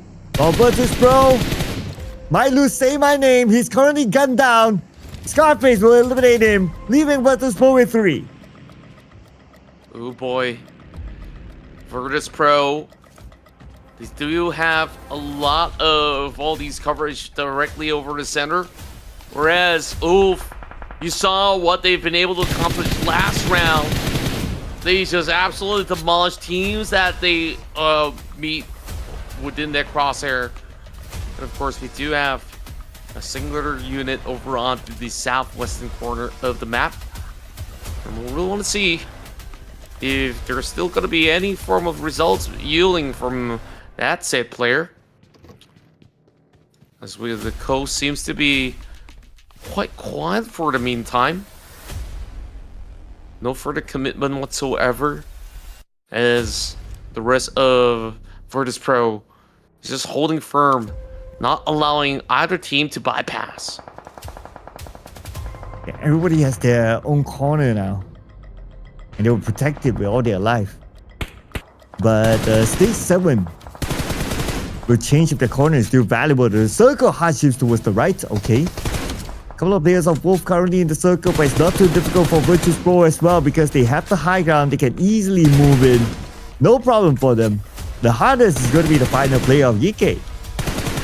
Hopefully so. And also take note that GEEKAY is once again in the top 3. Last round they did manage to walk away with chicken dinner. So who knows, they might pull off a Virtus Pro. I really do want to see that happening. And for the most part. This is just going to be a tough task for either side of the party to really crack the case open, especially with this zone now closing in favor of the side of Ulf. Despite usually high ground benefiting teams, this is an instance where it may not actually give that full favor to those, because they have to make a very steep descent, and it is definitely no easy task. But it still, to me, looks like Virtus.pro has the best chance of scoring the GEEKAY there. Not only because they have 3 active players, but it's easy for them to enter the circle. And they will still retain some level of elevation. But looks like they will just go all the way in, sending Diana out to do a bit of a scouting work just to be sure their next pit stop is going to be clear.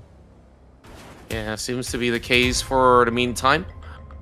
For this pro, they do go in for that big swing by the edge.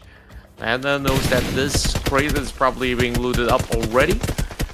Rest of Esports now spots that Lone Ranger coming in from GEEKAY. SAFG tries to draw an exchange, but not really finding anything so far. And slowly he's getting peppered by Aaron7. Is he going to be able to land it? Eventually he should be able to settle the score, and yes they do. Now down to Virtus.pro versus Ulf. Is he going for a drive-by? Scarface absolutely surrounded, but he's still fighting back. Oh, but now it's only Aaron left. 1v2 against the players of Virtus.pro. And the circle favors Virtus.pro. Aaron at the edge of the circle by the end, but he still fires back. He gets one. One more to go, but the pickup is happening right now. And guess who? It's Malloy picking up Diana. Ooh, boy. Malloy, the savior of the previous round, now saving the situation. And now Aaron closes right in. It does have that grenade. Does it connect? Way too short. Meanwhile, the rest of Virtus.pro drive towards the opposite end. Aaron now just going on foot. Doesn't seem like it is going to be much that they could actually acquire for the meantime, but there can just be some element of surprise coming in from Aaron. And finally, Diana goes in, quick restocks. And now this 2v1 could end at any given moment. They're still looking where Aaron is at. Okay, Diana really careful now. But he's on a vehicle, so that's why he can kind of take his time to check. Virtus.pro, they are just checking the same area. They're not like really going like by the edge.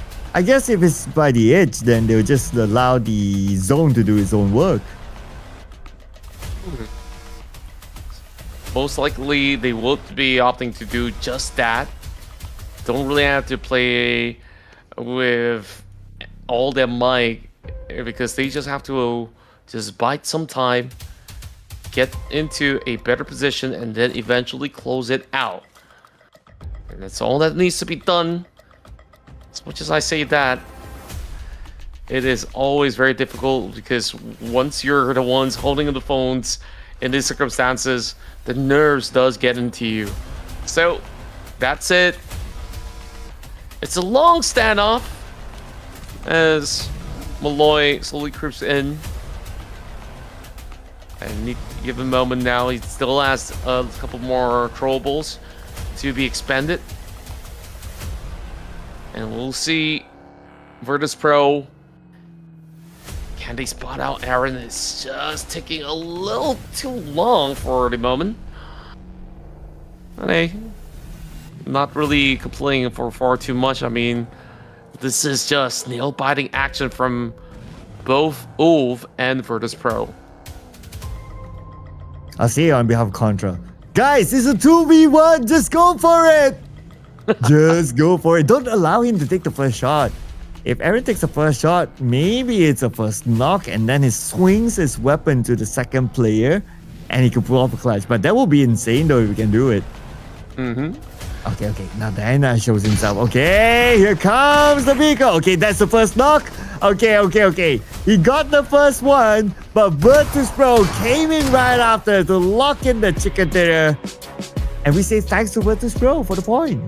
Oh yeah, see? Sometimes you just gotta work together in order to score huge. And well, we managed to finally get our predictions right. Thank you so much, Virtus Pro, for closing it out.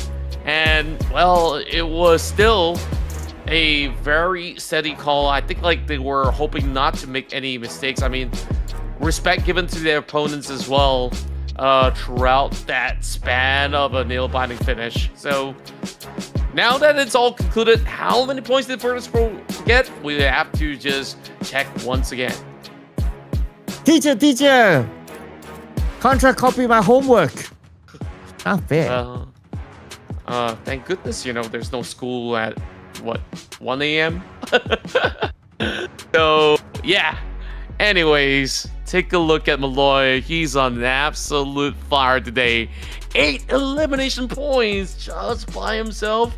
And of course, the rest of his team definitely have put in the work, but he's a player that does it all. You saw when the moment requires him to go in for the rescue, he's also putting himself at risk in order to achieve that. And after getting a second place finish in the previous round, now Virtus Pro goes to chicken dinner. Interesting storyline here for Virtus Pro. But of course, it's all about being consistent, right? It's not a sprint, it is a marathon. So we will be keeping an eye if they can continue on this kind of performance in the next round of Miramar. For now, rejoice, fans of Virtus Pro. Another very good round for them, obviously. This is the best round so far with a chicken dinner in hand. And besides Virtus Pro, we're also gonna give it to Esports.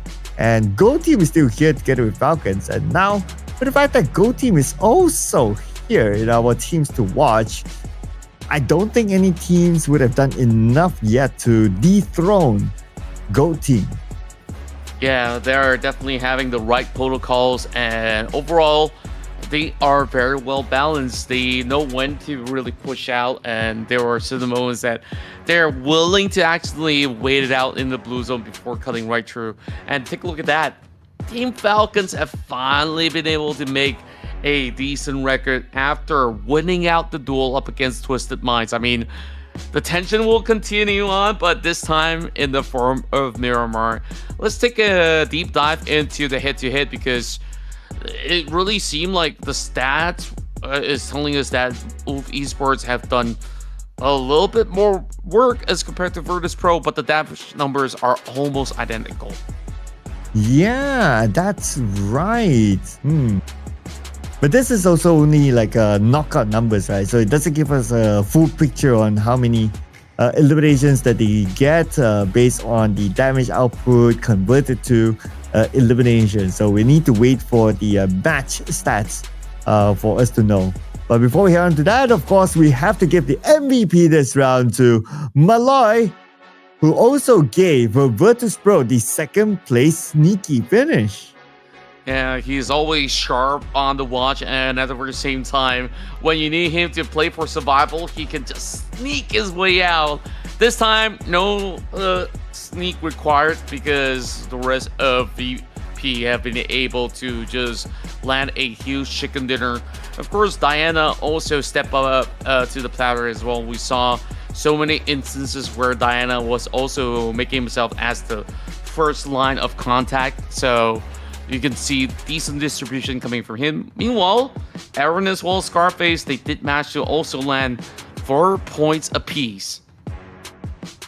Wow, 3 players with 4 points. Interesting. And out of the top performers, 4 players, but 2 teams represented up there. Virtus Pro 27 points. That is a big haul. Followed by Esports 15 and Go Team with 8. Now we have 3 teams not able to collect a single elimination point. ETSH Esports, Inner Circle, as well as Twisted Minds.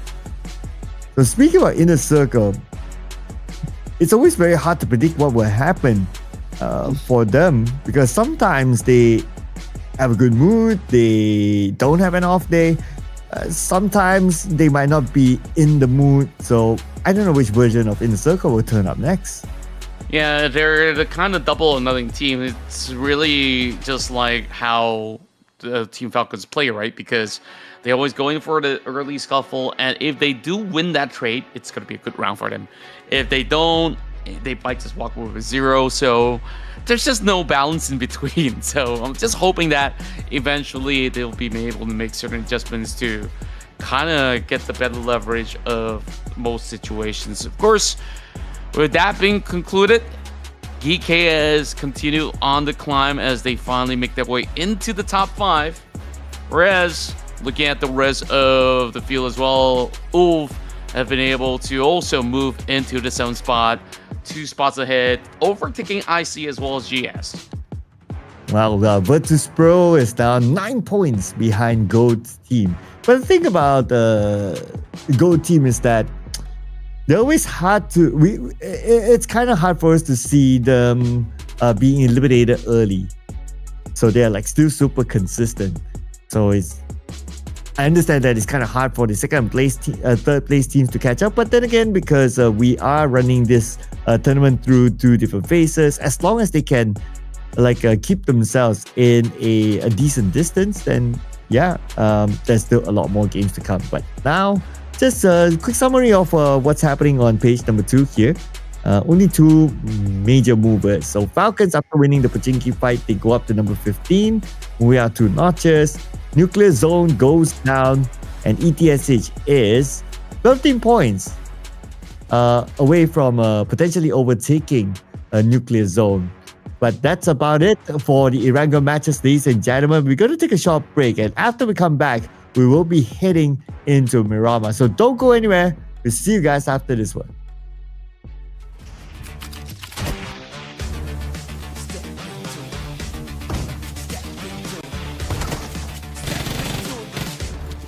Step into the ring. Come on.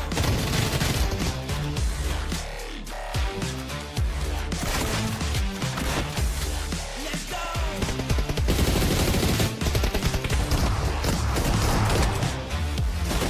Step into the ring.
And we're done with the ERANGEL matches, ladies and gentlemen. Next, we're going to head on to the Dusty Dunes, the biggest map in PUBG Mobile Esports. It's going to be Miramar after this. Welcome back to the Ruthless Regional Showdown. This is, of course, still the last day of phase number 1. Before we take a break and we move on to phase number 2. My name is Sir Cloud, and my buddy here, Contra, who copied my homework, where Virtus Pro just came off a chicken dinner.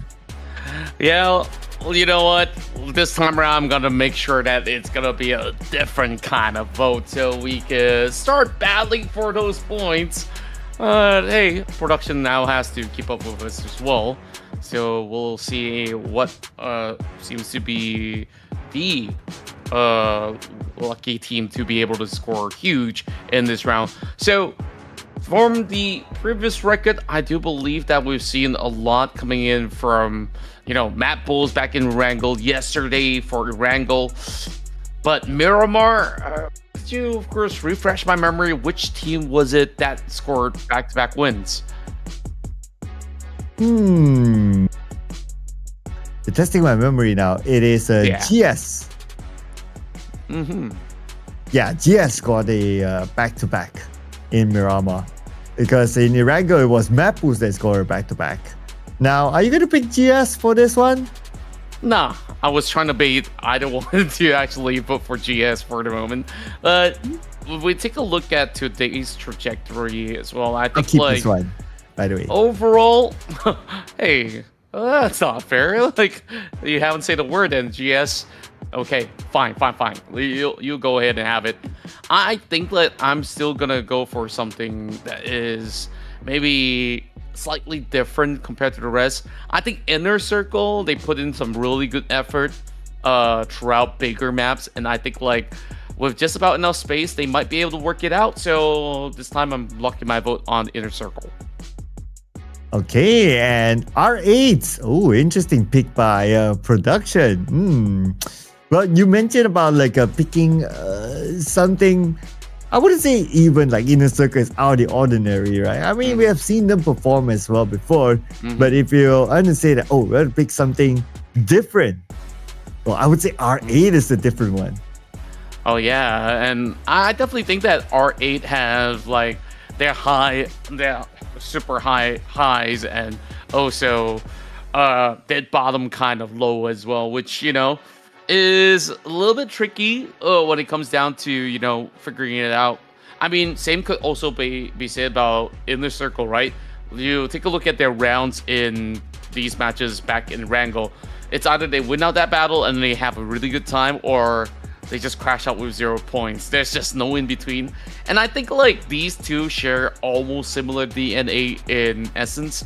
It's just that, you know, the playstyle wise is maybe a little bit more aggressive for the side of Inner Circle, whereas R8 definitely has a certain methodology that they use to execute when it comes down to a battle or rotation. Yeah, so with the data from the past 2 days, right, they certainly have to refine their methodologies in order for them to catch up to the ones that's at the very top. And of course, that includes the number 1 team at this moment, Go Team, who has yet to be shaken. Though the points are close, they have been close like forever. But still, nobody's been able to dethrone them from the number 1 spot. Yeah, and overall, I just think that when you're holding such a great position, all you have to do is maintain maybe about 5 to 6 points per round, whether if you earn a chicken dinner or not. That should be a safe bet for them to be able to just, you know, accumulate just about enough so that you don't really have to worry about being overtaken if, say, a certain team scores a chicken dinner.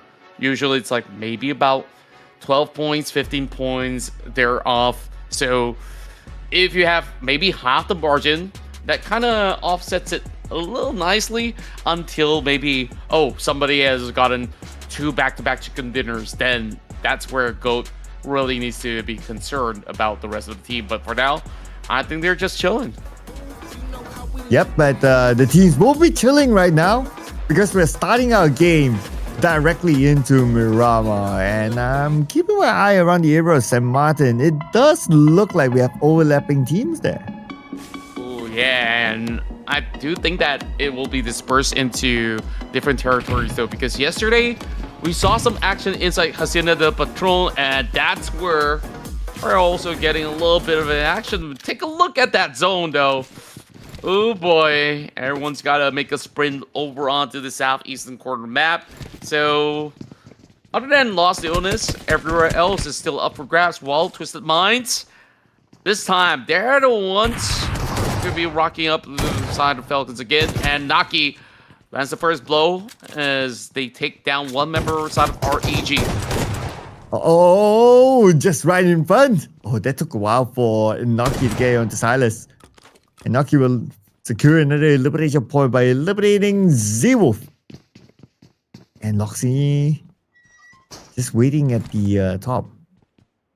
But interesting enough, Inner Circle, they are playing this round with 3 players, but still they're able to win this early fight, or at least have an advantage against Rectum Karya Esports.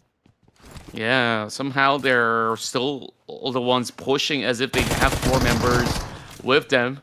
And making a whole lot of noise. Prepping that grenade. I think that this is going to be absolutely perfect. And just like that, 2 teams that got shut down within the span of a second. GEN.G as well as REG. They both go out at the very same time. Whereas Kara goes on an absolute spree with a very clean streak. But that's a interesting start. But now Team Falcons, let's see if they can make it interesting to win this one against Twisted Minds in El Pozo. So far, Falcons 3 players. But if you try to think about it, they are about 2,400 meters away from the circle. So they have to make this quick. Knowing these players, I think they will spend like phase 1, phase 2 inside the zone if they are going to be able to just take each other out. And Falcons so far doing the massive duty, but is there going to be enough? They do get the shred. Lord, he went in with the micro Uzi, and now he brings out the Winchester, and he finishes it off by landing that final tab. Absolutely insane coming out of Lord. Man. And again, the final result is Twisted Mind winning against Team Falcon. And Team Falcon, no points this round.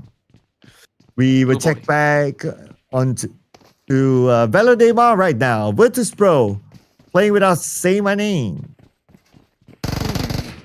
I guess it's running a little late where, you know, for Inner Circle, they only play with 3 members. But for the rest of Virtus Pro, they're just going to continue on with that current momentum that they do have. And now up against Nuclear Zone, which, of course, funny enough, they've been able to first raid on their parade to deny them that chicken dinner. And this time, they're going to look to secure the entire fight and setting them close to dead last. Virtus Pro, though without that one player, but still they're able to win this fight. And now, update on the participants within the circle. We have at least 4 of them fully inside. The rest of them on their way, including in the circle, who's currently at Picado, Wolf around the aerial power grid. So it should be a straightforward movement by them to come in. I guess this is where we'll chill. Oh, but hang on a second. On the right side of the map, just on the outside of Impala, we might see the 2 teams clash, GEEKAY and ARCred. Yeah, there could be a potential scuffle, but seemingly enough, there is a convoy going on, so they're just going to be moving on wheels for the meantime, and perhaps they may also look to avoid each other. So, at the very least, Derm have already taken notice of these movements. Whereas Ragnarok, he planted himself perfectly on top of the hill, and just like that, catches one up from ARCred. Somebody's receiving damage from afar. That's Ragnarok. Bad boy. Putting pressure with the M16. Bad boy from afar. Are they in the circle? Yeah, they're already in the circle. But for ARCred, there's actually another team on the right side. Okay, yeah, now we have them in screen. It's GEEKAY, and Ragnarok is on his way to save his teammate. Should be able to retrieve it in a jiffy. Well, GEEKAY, happy to nap one. But they also have to consider the fact that this is going to be a zone that they can hold out for a very long time. So they kind of don't want to overaggress. They're probably able to share the space, but hey, why share when you can have it all by yourself, right? So GEEKAY, as much as they're spread out, I do like how they're actually holding out, but Derm! Oh! That was nasty. A headshot by SAFG to suppress him. And instantly, both sides looking for the pickup. And Kevin trying to do the same as well to Bad Boy. But Bad Boy is still alright, and Kevin doesn't really have the most suitable type of weapons in that sort of a long-range setup. In a circle, with 2 players left now, they try to take this fight against GS Esports, and GS Esports full team. They are coming in, and IQ has to back off. 50% of health left for IQ, but he's stuck at the rooftop now. I like how both of our votes are going at each other right now. And of course, I start off with a deficit. Not only in the form of the players in the joining the lobby, but now this time, only 2 members remain for the side of Inner Circle. Definitely a big advantage for the rest of GS if they really want to go in for the push. But they're happy with what they've got. They want to bait those members of Inner Circle to eventually go out there to try to get the revive onto IQ. But they're not going to waste any more time. They're sending Jafar as well as Icon into the arena. Oh, Jafar! And they will finish up the remaining players of In the Circle out. Now looking at Impala, this fight will continue on. ARCred, you know that there's somebody just right across them. The final player of GEEKAY in this area now will hide it out at the rooftop for now. But for how long? Because now the circle has shifted. So, SUPERMASSIVE, we need to move away at some point. He's just firmly planted. He knows that even if he hops down, he's going to be absolutely exposed. So perhaps he just needs to wait for the backup to appear. There's that now already going for the flank. A very deep angle, so very peculiar stance that he's actually taking. While I believe Hardboy has been able to spot some of all these movements, and actually, to correct myself, it's actually Derm who's got such a great field of view. Meanwhile, SAFG relaying every single drop of information back towards his team so that they could plot it a little bit better. I kind of like how GEEKAY, despite them moving in from the south side, they did manage to at least have the corner of the zone for the meantime, as you can see from the minimap. So, current position, Kevin as well as Nerzet, they're going to play from long range. So, SAFG, this is going to be him dancing by himself, and I guess he won't be dancing anymore because his knees pretty much on the ground. Yeah, they just needed to know where he was, and the rest is pretty straightforward from there.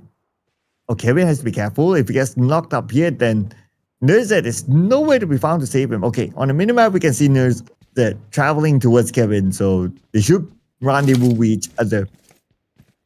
But after that, they have to figure out a way to get into the circle, and it might not be through Impala.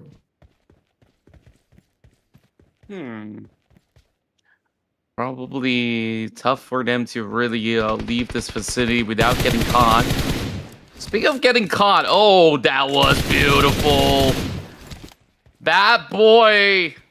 He always strikes so hard from a distance. And that is it.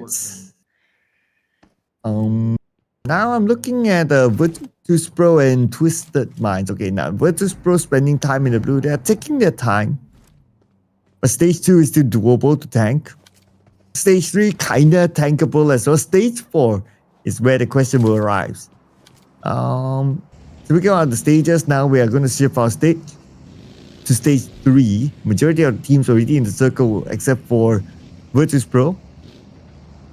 But now with the next phase of the circle, let's see who will be favored by it. We still have a good handful of teams in it, just on the outside of La Benita.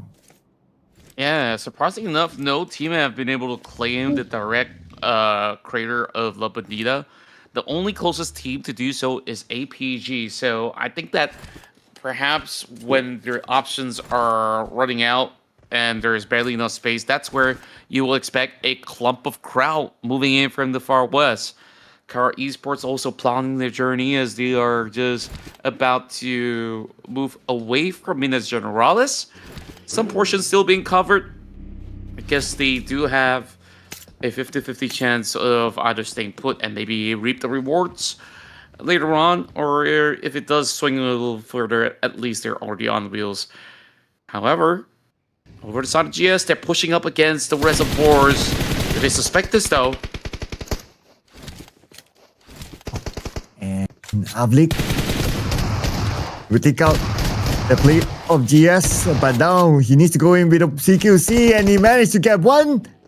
It's so eliminated. Here comes the rest of BOARS Gaming. GS is in trouble. Snowwix on the other side. Snowwix sprays, but Jafar fires back on the Snowwix. Looks like BOARS Gaming, they will not go down without a fight. They will continue on, trying to eliminate the players of GS. But before that, locking in the elimination, it's going to be BOARS. Elimination number 3. And now going in for the recovery. This might actually be a very, very good area for them to really plan themselves for the moment. Well, not exactly for BOARS, but so far they've been able to execute as a sweeper keeper. Sweeping off teams just from the edges. Just the Minds also going in for the late rotation, and now BOARS have gotten a glimpse. So things are gonna look a little tougher from here on. And Twisted Mind currently dominating with 5 eliminations. And he can potentially add more to the count with the fact that APG is in front of them. And MADBULLS, in fact, with Kara elsewhere as well. But BOARS is around the corner too. In fact, BOARS is the one now approaching Twisted Minds. Yeah, they just really have to push through. There's no other way out. It seems like those nades are really doing Twisted Minds a little dirty. And speaking of which, oh, a perfect connection coming out of EXO. And the BOARS now look to close up this battle. The rest of Twisted Minds not having any form of reprieve. The rest of ULF is also closing into resistance. And Circle moves up north. And look at this. Who's in the middle of the circle right now? ETSH in the middle of the circle. Okay, this round they're going to play in the middle passively. Let's see what can bring to them. But here is the nade by BOARS, beautifully executed on the Twisted Minds. And now Lord will need to heal up as quickly as possible. What a nade that was. And here comes the rest of BOARS, but Lord fights back. Lord will make sure that he is the Lord. Oh my goodness, how many times did he trample teams after teams, and now he still needs to sell out the final member of BOARS. I believe Catch have also been able to shut down the BOARS at the very same time. Oh boy, I thought things were good going for the side of BOARS. At the very least, they walk away with 7 total eliminations, finishing off on top 10. And take a look at the majority of all these teams. They have a little form of casualty other than GOAT as well as Kara at the moment. As I mentioned, casualty, we're already seeing MADBULLS now on the hunt. And it will be Pusher barely surviving. He does get the heal off. Oh, thankfully, he got himself a little bit of cover. Meanwhile, Spotman is dancing in the middle. And R8 is shut out. And now we're in our top 8. All these teams starting to collect points. MADBULLS pusher will be gunned down by Marcel. And only one player left for MADBULLS. It's going to be Spider-Man. He's surrounded by the players of Kara. And Kara, they're going to move in right now. They want to make quick work out of it. And there you go. Next team to be eliminated is MADBULLS. MADBULLS, so far, at least walks away with 5 points for most of their rounds. This time, only slightly short. Whereas for Virtus Pro, we're seeing what they could potentially do in dire situations. Now they have to face off up against the rest of ARCred. Boy, he's running out of all these frag grenades. I believe he's also depleted all of his smoke, so that's hence why he did not consider going for the direct push. A little too risky. Since big a risk, we're looking at members from the side of ARCred trying to really crack the case wide open. The rest of Virtus Pro so far holding firm as we go back towards the side of GOAT team. Oh, go team, go team. Full team, but there's still 6 other teams that can potentially stop them from getting their own chicken dinner. But Go Team seems to be in a semi-clear position down south. Yeah, there are other teams close by, but they're just too far away to give a big of an impact to Go Team. And we can see that they're starting to get together now. But we have to get together and be prepared for the next phase of the circle. There's a big chance that Virtus Pro will not get the next circle. And true enough, it went towards the middle. ETSH still has the circle. And that actually forces them to fight off ARCred. So no matter what, this 3 versus 2 isn't going to be easy. And yesterday we have something of similar sorts, but it was closing in a little bit further north. Meanwhile, over the hillside, APG, they go on the scuffle, and same goes to Kara, who is currently bunched up on that far west. Top down, kind of stuck. How is he going to get out of this sticky situation? Looks like the answer is no way. As he gets eliminated at number 7. Now, Esports, from afar, they will now try to stop Kara. And Solus has this high ground advantage. But everyone from Kara now approaching him. He has to let this one go. Yeah, it's just too tough to actually bear. Meanwhile, you can see the return fire coming from the side of Aaron, trying to suppress Poser. There's also heavy backing coming from the side of Wolf to try to also take him out. But Aaron so far looking very sharp on the Mini 14. Oh, I believe that's a hit shot right there.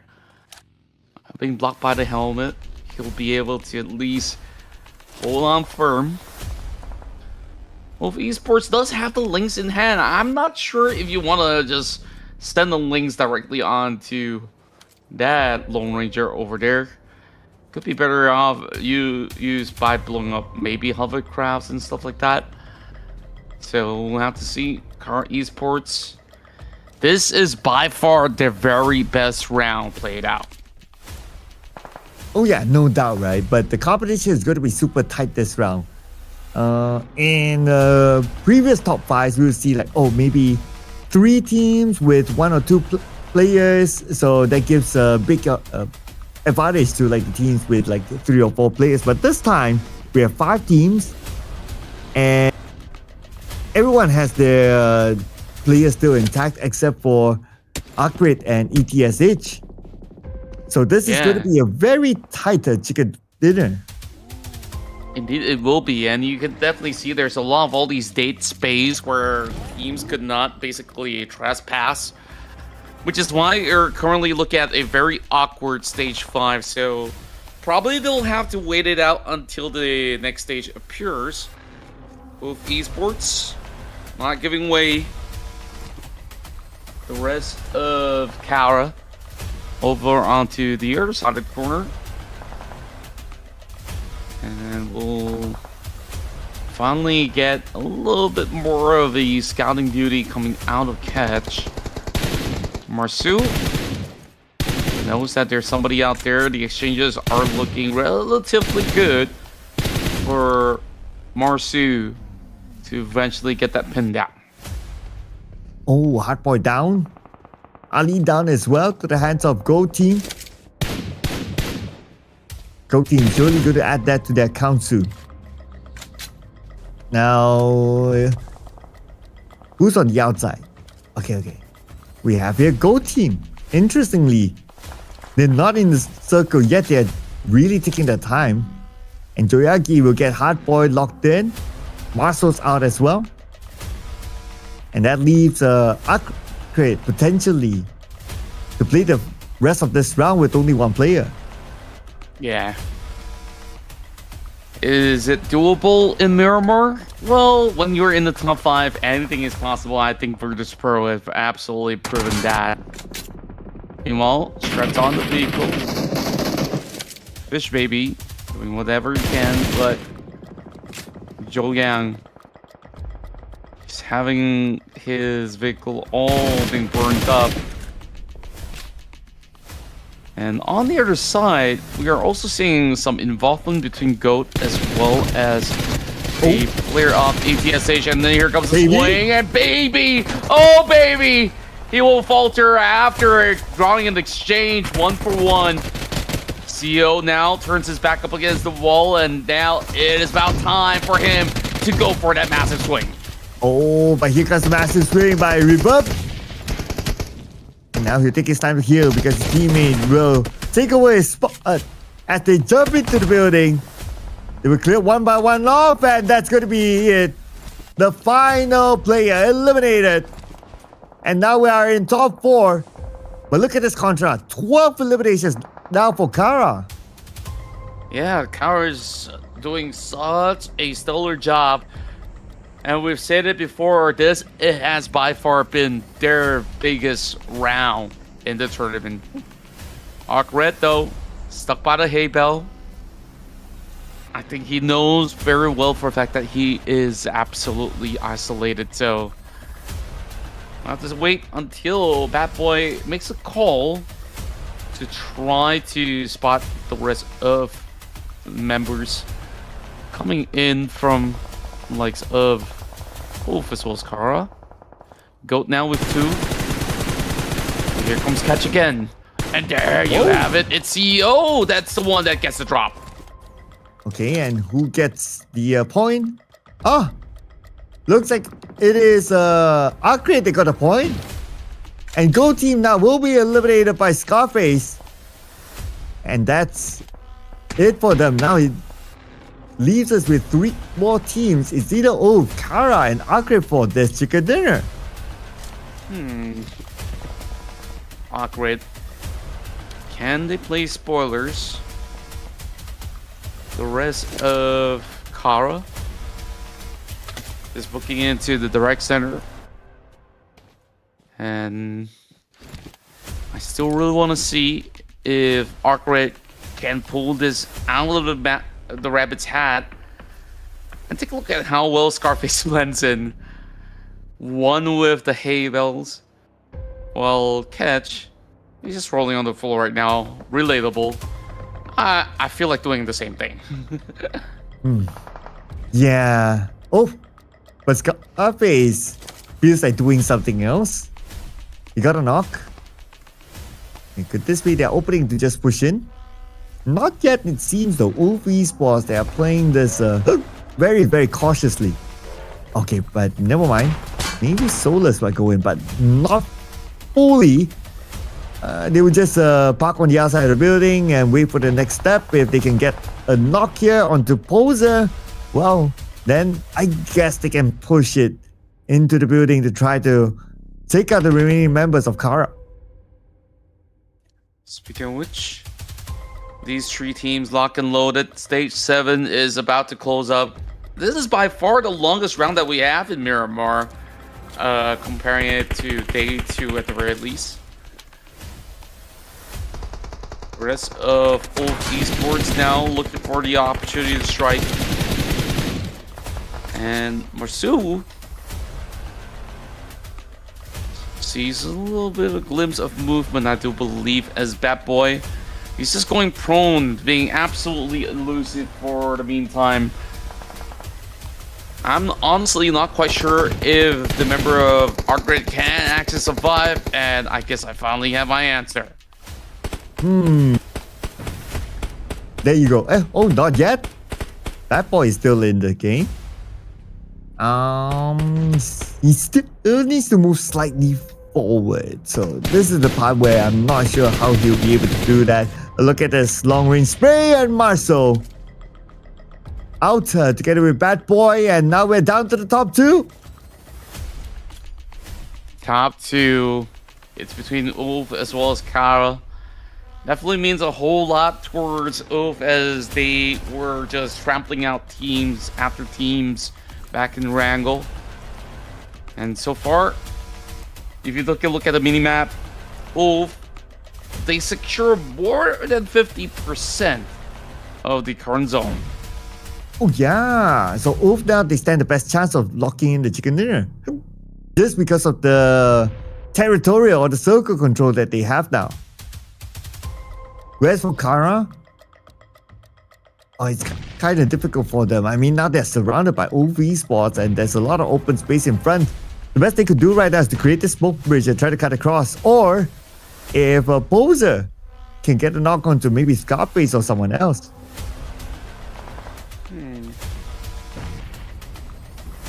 We'll need to see them draw out those exchanges. The rest of Kara forming out a smoke trail in order to get their way across.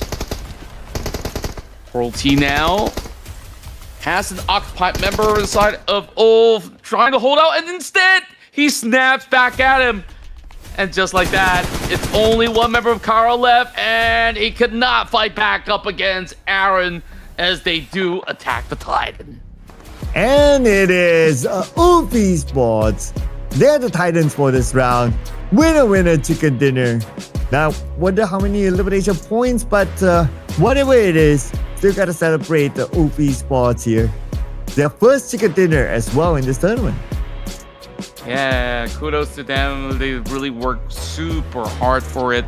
You saw rounds after rounds, they've been able to also secure either double digit or close to double digit. So definitely this has been a significant improvement coming out of this team, Ulf. And you're right, it's close to double digit. So 9 elimination points for Ulf Esports, a total of 19 points this time, together with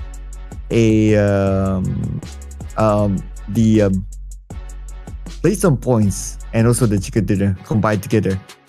For Ulf Esports, I wonder how will this affect their overall points. We'll need to look at that later on. But whatever it is, we still have games to come. Points will be tabulated together at phase 1 and phase 2 to decide on the winner. So every chicken dinner, every point will still count.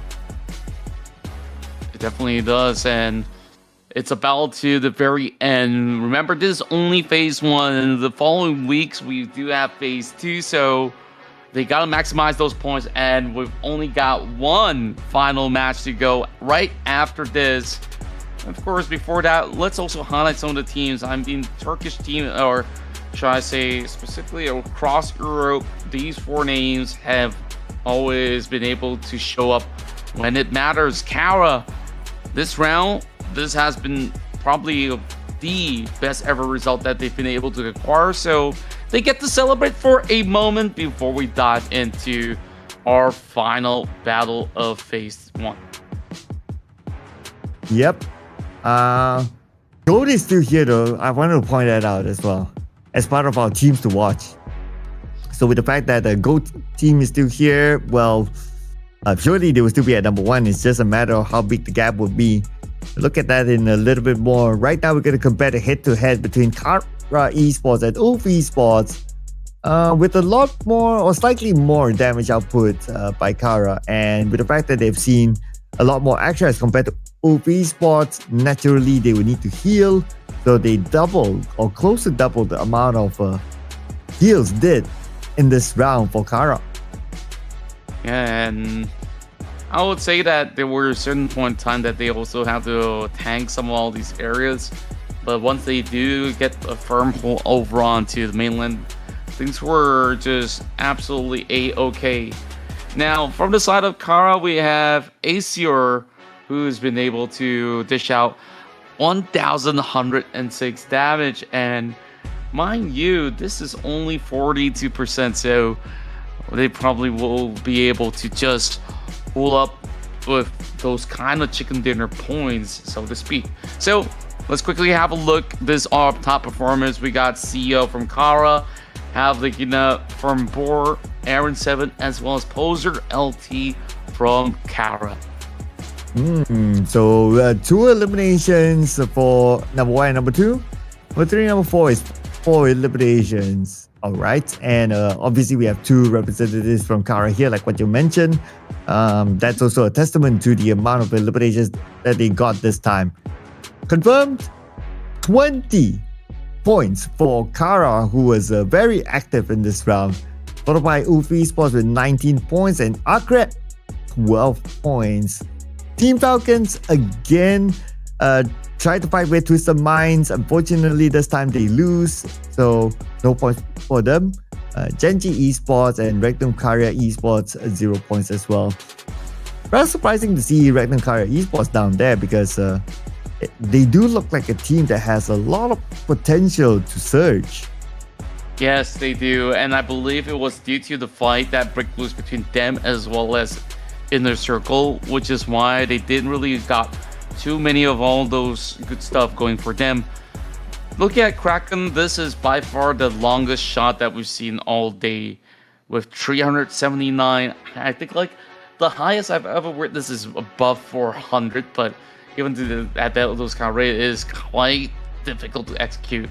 Now, ARCred, they move up 1 notch into the top 3, pushing down MADBULLS. Twisted Mind have also lost relatively early on, so GEEKAY, this slow and steady pace is so far paying off, but teams will need to start looking out for the players coming in from GOAT. I mean, overall, they've been super consistent throughout the weekend.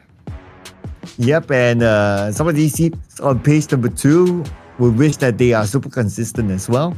Kara, interestingly, after a 20-point round, now they move up to 3 notches to be at number 10, knocking on the door of page 1.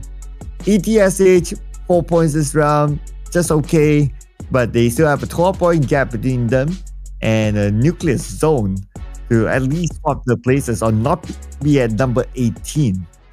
But ladies and gentlemen, we have 1 more game to go, and it's going to be back inside of MIRAMAR.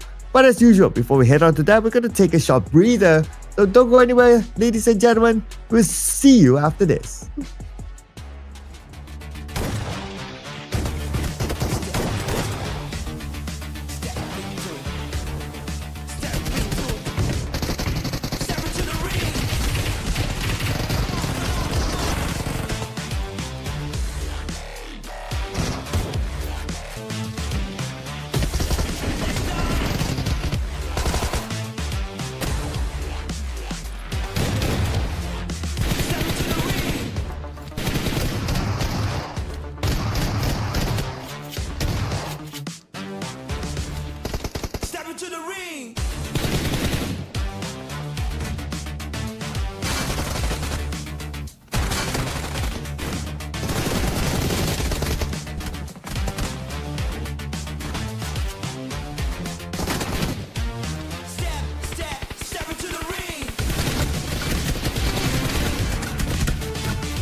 to rumble.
The hit crew coming through.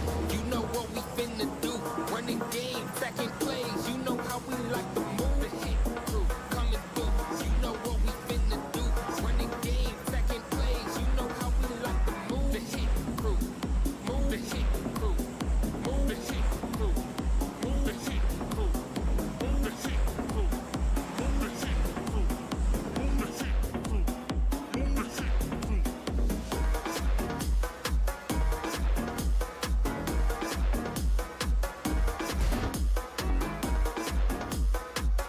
Straight across. And we'd like to welcome back Contra.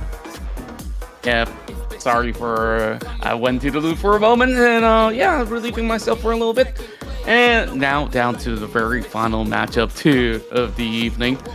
We see plenty of teams moving towards the southern area of the field. Meanwhile, we will expect maybe late drops into El Pozo. Perhaps it is once again Team Falcons versus Twisted Minds inside of that city over on to the far west.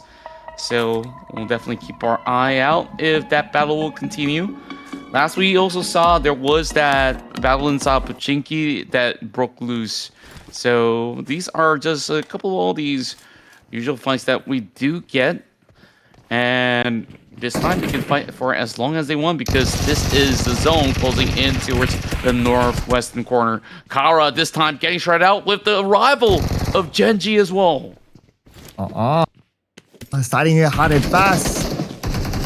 Here we go. Kara Esports, one by one, being knocked out. Only one player left. It's going to be Mr. CEO.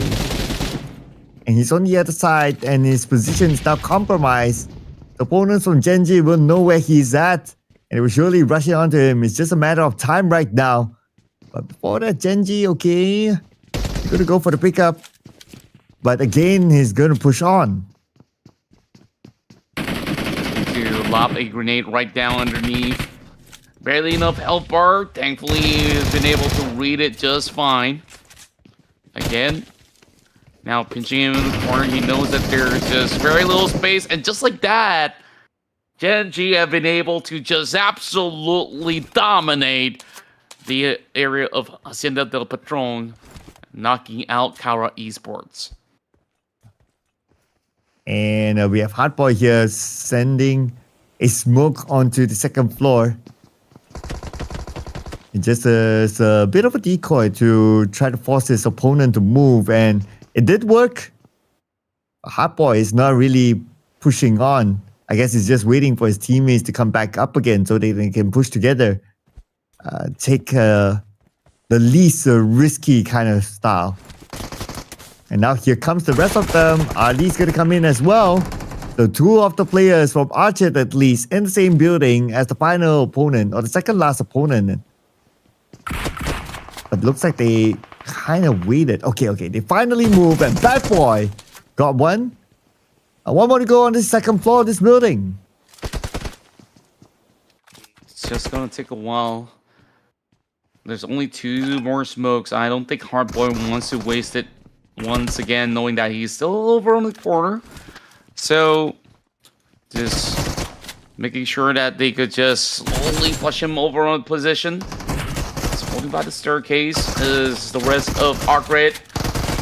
Just looking to push through. Derm, he's got a DBS, and they're gonna go one by one, swinging into the room. First knock goes through, and he tries to go the other way around. Hardboy somehow holding firm. Can they finally get him though? Somehow he stays afloat for quite some time. He gets the second knock, and there we go, Hardboy. Oh, that was quite a nail-biting moment. The entire team might have actually been shredded off if he was not careful enough. And here comes Twisted Mind. Oh, Looking the other way around, and Falcons goes in for the punish. yeah, he didn't check his corner, and now, like what you said, the punishment is happening. But at least they're still able to fire back. Whoa, but hang on a second. Now it's only Freak left. Can he pull off a big clutch here against Team Falcons? Raoul, the IGL, jumps out of the building, and Freak will eliminate 2 players of Falcons, or at least one of them for now.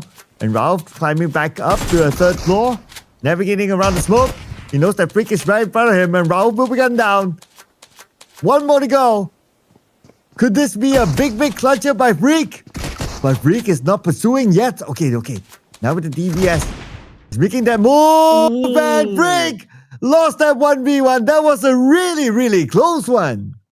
Well, Navallo saved the day.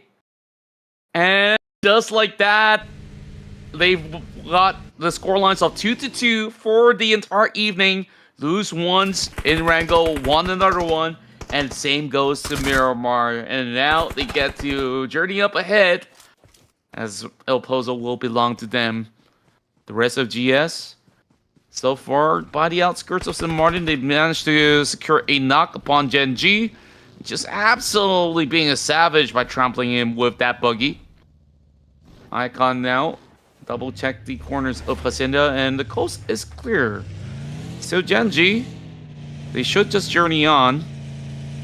There's only 1 player left, and Dami has got no business being here. He's just gonna slowly traverse toward the north point and eventually emerge.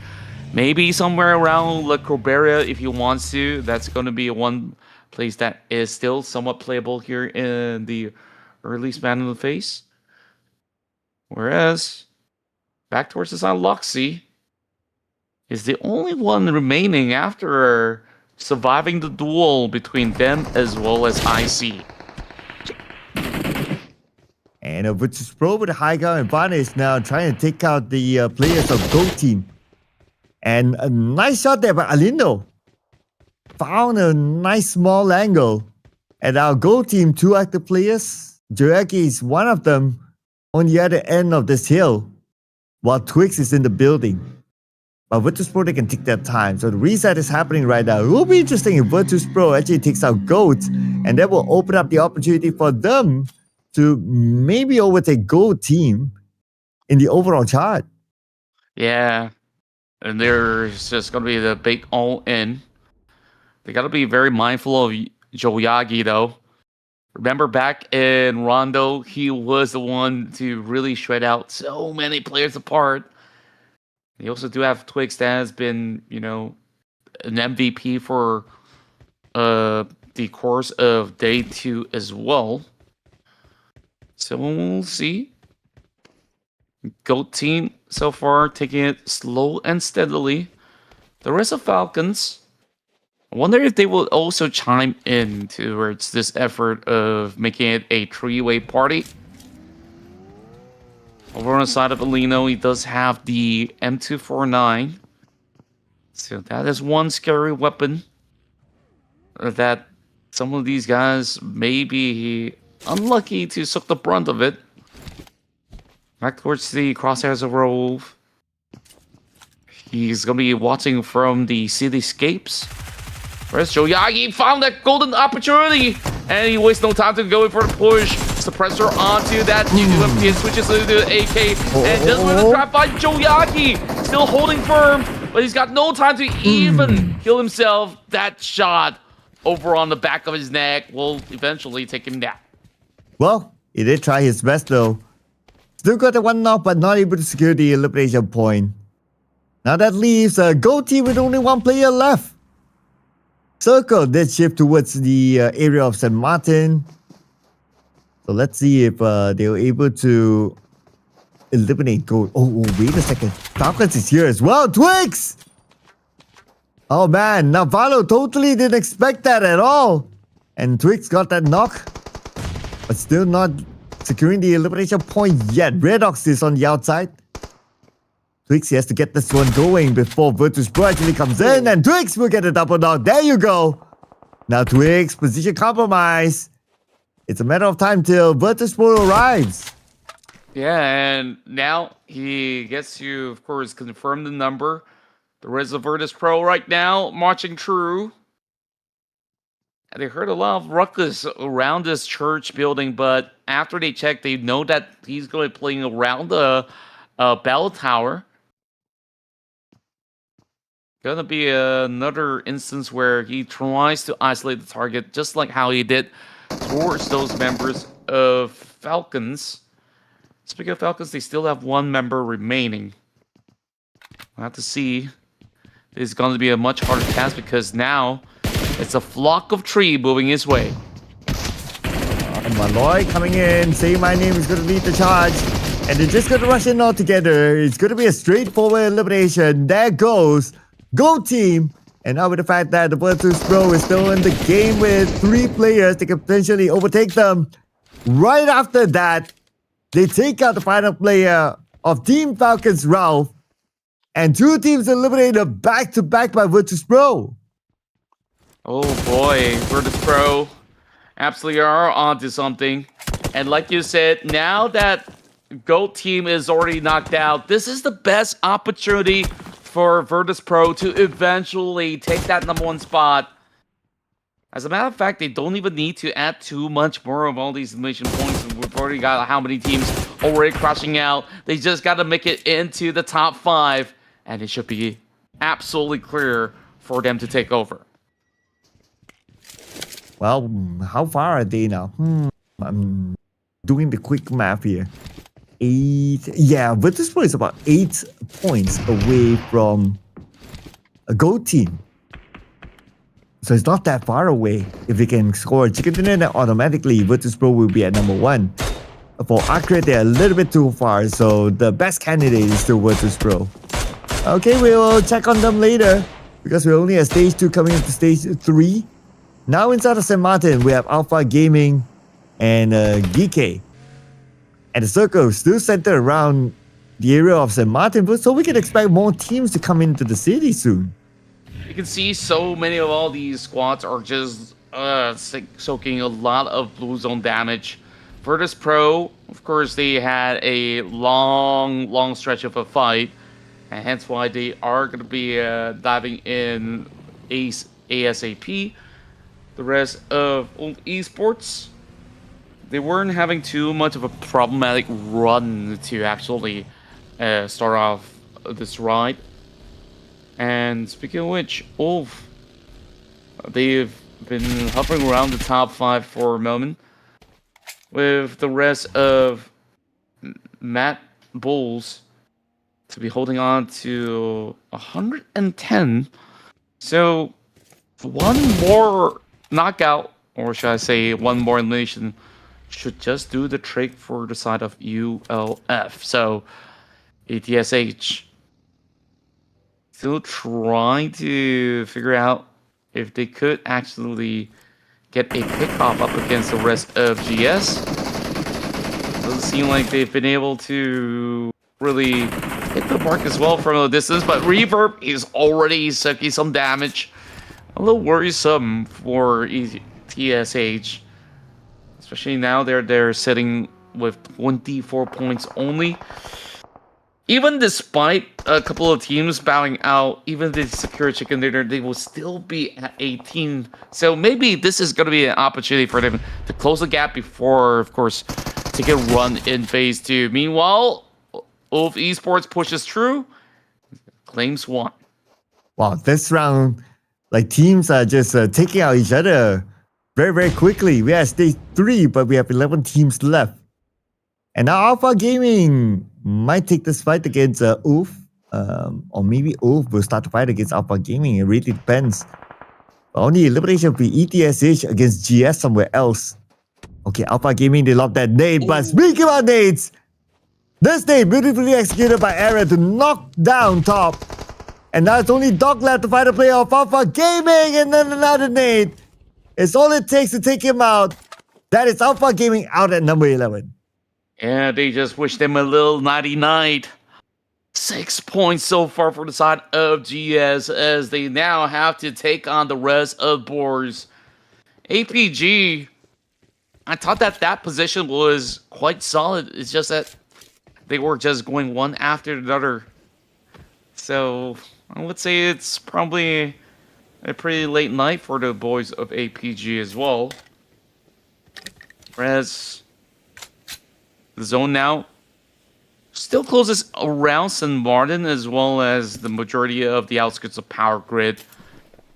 From where ULF is holding out, this seems like the perfect angle for them to really take control. And BOARS Gaming still playing around the area of the high ground. They're quite spread out though. I wonder if GS is gonna push them. Still gonna be quite a hard call for GS since they don't have a full team. They don't have as many eyes as BOAR. And they do have the option of rotating using the lower ground, which is okay as well, but might be a bit of a risk if they do that because BOAR might shoot them down. But let's see, it might be dictated by how the circle will shift later on as well, so we can still wait for that one. But GEKAY is definitely not waiting. They are starting a fight elsewhere, and I believe that fight is inside of St. Martin. Yeah, seemingly so. ARC right now goes in for that rotation while Hardboy goes toe-to-toe up against those members of R8. Speaking of which, Ramses now gets the pinch done. Well, member down, more to go. Prestige getting tagged by Hardboy's massive throw. Now back towards the side of Bat Boy. You might be able to get a glimpse of Amuri, but he's just fixated onto who's inside of Bond for the moment. 6 points so far. Nabbed or backed by the members of ARCred. It seems like this is a tough pace to crack, but they do spot Amuri on the move, who's hoping to look for a flank. Doesn't seem like there's any form of avenue. There is shots being fired from another direction, though. Not entirely for the side of from R8. And that's all the way up above the hill as ULF is the one that comes in with the Mini 14 8X Go. And ARCred, they are also really taking their time here. They're playing this rather safely. Okay, Ali takes a bit of damage, so that's a signal to him that somebody is in front of him. And Prestige, he basically gave away his position. On the elimination feed, Scarface got knocked down somewhere else. Play off, oof. Now we have him on screen. Okay, so it's ETSH that got involved. And this is the opportunity for ETSH to secure a couple of points. Indeed, it could just be the case, but they gotta do it quickly, though, before there's some third party arrives to the scene. It's gonna be lucky to lob those grenades. I mean, ETSH has got to show us a little bit more of the confidence. Meanwhile, going back and forth, ARCred eventually closes up the distance and will send out R8 with only 1 point game. Speaking of which, ULF still having Scarface limping. GEKAY's the only team that's currently holding 2 sides of St. Martin. Virtus Pro goes in for a dive bomb into the city. This is going to be a very risky play, and just like that, GEKAY has Kevin to take down one member from the side of Virtus Pro. Oh. And now Virtus Pro. We still have Malloy here. Mr. Survivor for Virtus Pro still in the game. Let's see if we can actually repeat that again, but it's going to be a very different scenario for him, especially with GEEKAY onto him, and that's going to be Virtus Pro eliminated number 8 with 5 elimination points. Still not enough points to overtake GOAT Team. But then again, remember when we started off the day with that big round in Rondo, we thought the gap was huge enough, but apparently not. Virtus Pro will settle for second here in phase 2. And now we'll have to see. MADBULLS, they're still up and running. And Ova is the one that is just churning big numbers round after round. And now here's another 7-pointer. I believe there's even more to go as they face off against ETSH. And oof, now quite spread out. We kind of think about it. Like they're playing a somewhat of a 2-2 formation. They're trying to stop ETSH from coming in, but on screen we have BOARS Gaming. Okay, now we have Wolf again. Right, they want to finish up the job right now. Nasir will be eliminated by Aaron with a minute 14. And that leaves ETSH with 2 players left. And they are struggling to get into the circle thanks to Wolf. Yeah, take a look at this. 6 teams remain and it's only Sage 5. Oh, Big Nate's now connecting BOARS. Looking absolutely massive with those detonation, and they're going to be able to eventually spot out Spider-Man as well. Looking the other sector, the rest of BOARS also chime in. So far, EXO's just doing such a magnificent work. Meanwhile, Dance inside of the smoke. Reaper tries to spray and pray, not really finding the mark. He's begging them to move right into the smoke, but the smoke is slowly subsiding, so ULF, Wolf Esports, still looking to turn him down. Reaver gets the knock.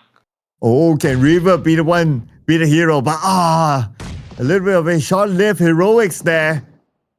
Nailed down immediately after he got that knock against Solus. Now it's only Baby left for ETSH. On the other side, BOARS Gaming will come in. And they will get knock after knock after knock.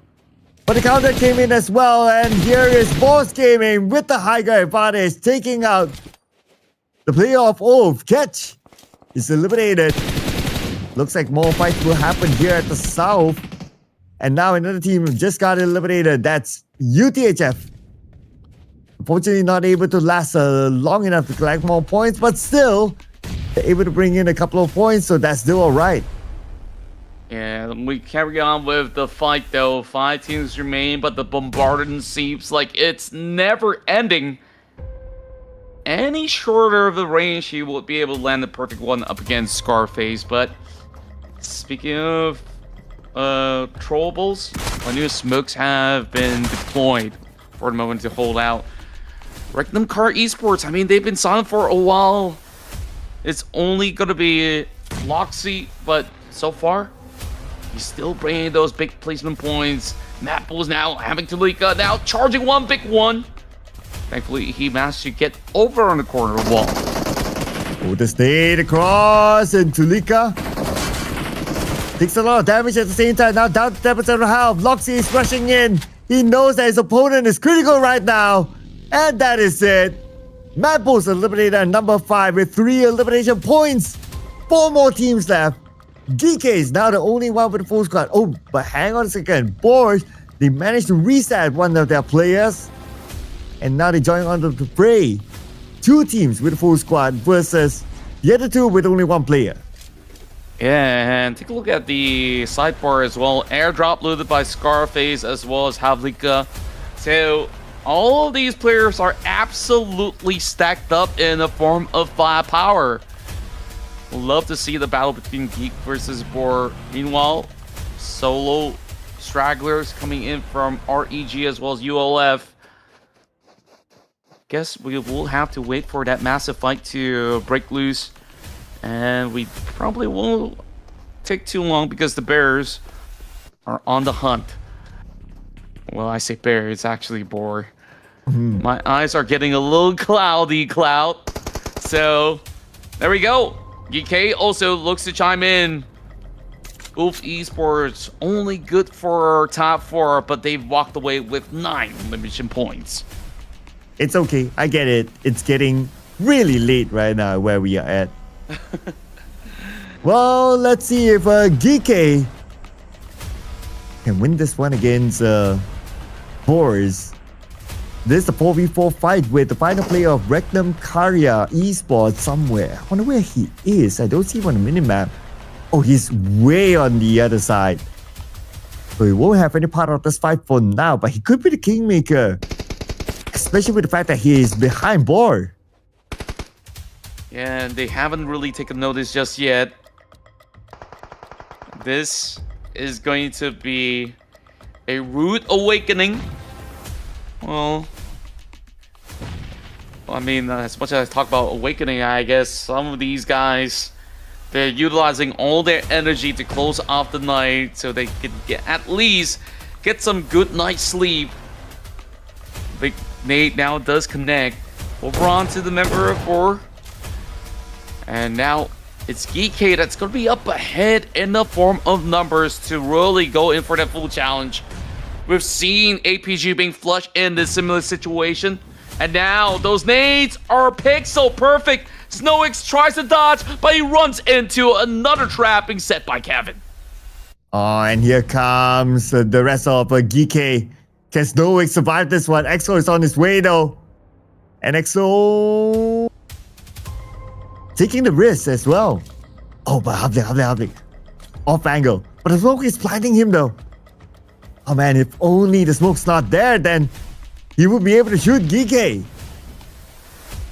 Yeah, Bear now goes for the reset. I want to see Havlika do a little bit more. I mean, he picked up something through the loot crate, but now 1 versus 1, and it's going to be Nurzat that eventually crumbles as he managed to find it from the lower ground. The Bears also having one member shred apart, and now GEEKAY, this is the best time to really close out this battle. GEEKAY should be able to do it unless another surprise happens. Loxy is making a showing as well now. Okay, Loxy fires, and Loxy able to get one. Oh, okay, this is going to be really interesting if Loxy can actually pull off a big surprise. I'll wait to see what happens in this very final moment. GEEKAY, they gotta go in for the pickup. One member bleeding out. I believe Loxy knows that there is a lurker on the far stretch. And this is going to be a 1v1 fair duel, so they definitely want to eye on the prize. And right now, Rectum Karya makes it into the top 2, and they still find the pin out. At least now that you do receive a little bit more of that intel. The question remains, can Loxy hold up against 3 members of GEEKAY? Okay, he's definitely not giving up. Starting off with a nade, a bit of an overshot onto Nurzat. But that would expose his position as well. So now GEEKAY, they're surrounding him. Where is he going to go right now? He has no choice but to take this fight. Okay, can Loxy find an angle? Not that easy. Now that we have his POV. Okay, DBS in hand, and there you go. He starts off with 1, 2 more to go for Loxy. Oh, this is absolutely doable right now. Molotov's now being expended, but Loxy still has the grenade. If he does hit over on Nurzat, this will be trouble up ahead. But then again, he has no clue where Kevin is currently at.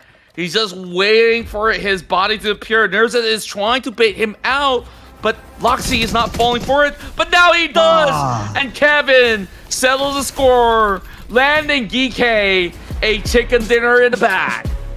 Oh well, but the fact that he was still able to score that 1 elimination point towards the end, I will still give it to Loxy. I mean, it's definitely not easy to pull that one off, especially with the kind of terrain. But we're not going to take away the spotlight from GEEKAY Esports with this chicken dinner, the last chicken dinner of phase number 1 in the Ruthless Regional Showdown. And it was just a beautiful execution. You saw how many teams were battling to be the kings of the hill. And lo and behold, we finally have got GEEKAY sitting at the throne of chicken dinner. So, speaking of which, I think the leaderboard is still going to be uncontested since we had that conversation about the current top team who has been unshaken go to be able to hold firm. But my Kevin Nurzet as well as Ragnarok were really trying their hardest in order to really close up this battle, and it came down to that nail-biting finish to the point that Loxy, he just did whatever best he could. But could you just imagine if he clutched that? Yeah, if he clutched that, that would definitely be the highlight of not only today, but I believe it will be the highlight of the entire tournament.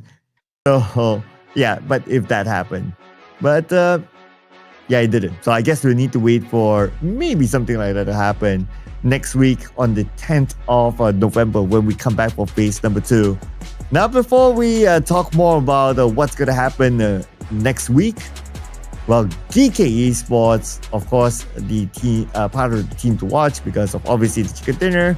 And we have Boar here, Wolf here is here as well, and Rectum Karya.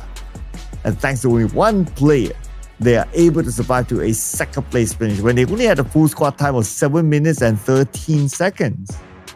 I really gotta say that I love the playstyle of both of these Turkish teams who's been really putting their hearts out at every single point of time. But GEEKAY, they were the ones to really steal the show. Take a look at the damage output. I mean, this team with Nurzet at the helm have really got great wealth of experience as well as surefire power to book out. So damage numbers wise, of course, it was GEEKAY that led the pack. But other than that, there was also a lot of healing being done because GEEKAY was a lot more involved in the scuffle. I won't dare say that Rectum Karya didn't have scuffles of their own, but overall, I think maybe it's a little bit more of that cleaner execution, but does not really revolve too much of them really putting themselves all too much at risk. Well, this guy put himself at risk to be the MVP of this match. Kevin from GEEKAY Esports, 6 eliminations at 834 damage. And 7 utilities used at the same time. Interestingly, we have seen a bigger number 20, but that was like by IQ when he was like raining down nades. This is, I would say, more of a regular amount of utilities used by Kevin. So big up for Kevin. Besides Kevin, Aaron from OVE, Loxy has to be here as well from Ragnar Esports, and we have Scarface from OVE as well. Different amount of eliminations, starting off with 6, 5, 4, 3. And these are our top Miramar performance for the last game in phase 1. Yeah, take a look at Loxy's contribution. That's 80%. And majority of the haul of points that he did manage to acquire was throughout the late game where he was actually challenging the rest of GEEKAY. So, with that being said, we conclude our final round of phase 1. GEEKAY is the one that secures themselves a chicken dinner, and we do see a tie between BOARS as well as ULF Esports, and we see the rest of the field having some really healthy margins. Can't really say the same about Kara, Nuclear Zone, Alpha Gaming, Twisted Minds, as well as RA. I think like they did try to be a little more involved in some of the action, but they got taken down without too much of a hassle. So that's it. We do see some lethal limbs, and longest shot this time is coming in from Aaron7. I'm liking the amount of headshots that we're getting round after round. It just keeps getting better. Well, I'm liking the amount of airdrops looted. Because if you remember, like the first game today in Rondo, there was only one airdrop looted. Maybe everyone's like, oh, being a bit more cautious of like, should we go, should we do, should we whatever, right? And the last game for airdrops looted, it just shows that, okay, we see an airdrop, you know, it's a good opportunity, let's try to take it. So teams are generally more active. And even based on the action that we've seen throughout the entire match for the last game as well, there was like action from start to end. Like everybody, I guess they got comfortable with the lobby and they just went all in for it. So that means that we will potentially see even more action next week when we come back for phase number 2. But of course, before we wrap up the show, we still have to award the MVP of the moment, ladies and gentlemen. So drum roll, and it is given to Aaron. Aaron's been so far one of the stellar players coming in from the side of ULF. We saw hefty numbers churning out, and take a look at just the damage department alone. That's 6,031 damage, and I believe that he's definitely chasing up the rest of the pack in the form of eliminations as well. A staggering 28-pointer run so far in the span of all 3 days, and right now Aaron is gonna be out there with some of the crazy stats. 400 over average damage, great survival time. Well, I would still say that Twigs definitely have a high average when it comes down to survival, but he is absolutely lethal, and those numbers don't lie. Yep, definitely, right? It's great to see as well his other teammate Scarface up here at number 2. So that's one indicator of how Wolf has been performing today. And now that we flip over to the overall fraggers, we zoom in specifically onto eliminations. We have Aaron with 28, Twigs from Go Team 26, and Alino Carr with 26 as well from Virtus Pro. Doc is up here 26, Bad Boy 25. So those who share the same amount of eliminations, the tiebreaker amongst them is the amount of damage output. And overall here, it's still different players from different teams. Again, it just shows how tight this lobby is, that anybody can come up here. Yeah, and I really do enjoy the diverse play styles that we are witnessing. And now that we total up the entire scoreboard, GOAT team is still the #1 seed right now. And you could definitely tell that majority of the bulk of points are actually from placements, as VP has got one extra elimination, but it is just GOAT's conversion that matters a whole lot. If they didn't score today's Rondo chicken dinner, then the story might actually differ. VP might have actually taken that on one spot. So other than that, the shift over on the second page is only going to be highlighting BOARS to be moving up one spot as they join the 80-pointer club. Yep, and BOARS is now knocking on the door to be on page #1. I'd like to see more from ETSH when we come back for phase number 2, frankly speaking, because they're starting to show some level of grit in their gameplay, starting to be a little bit more active and so on. But there's still, of course, at least as of now, a 6-point gap between them and also the number 17 team, Nuclear Zone. But of course, the fight will continue on in phase number 2 on the 10th of November. No games tomorrow, ladies and gentlemen. So make sure you mark your calendar for 10th of November onwards for phase number 2. Same time, same channel. For now, we'll be closing off phase number 1. Thank you so much for watching, ladies and gentlemen. That will be all for us at the Caster's Desk. My name is Sir Cloud together with Contra. We'll be seeing you again in the future for phase 2. Good night.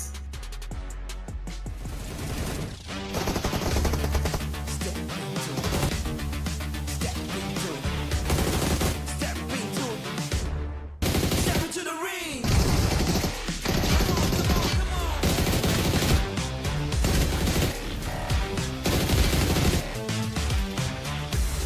Let's go.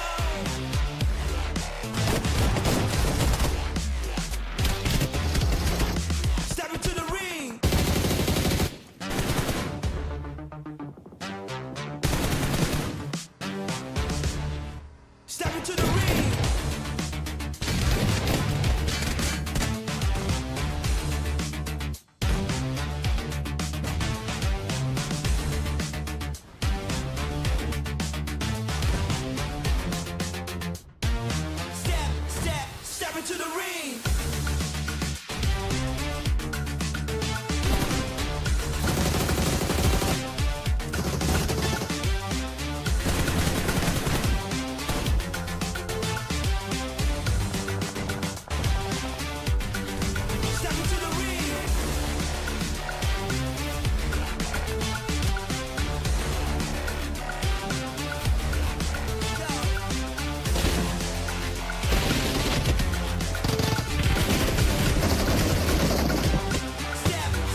ready to rumble.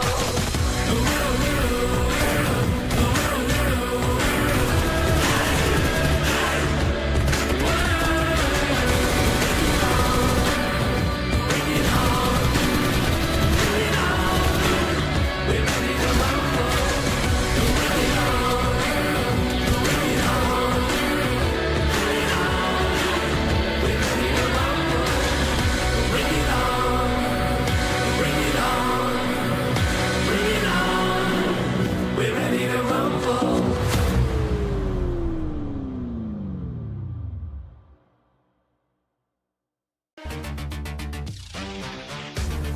Step into it. Step into it. Step into it. Step into the ring. Come on, come on, come on.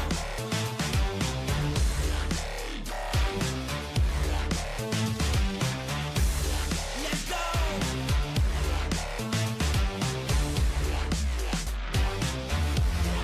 Step into the ring.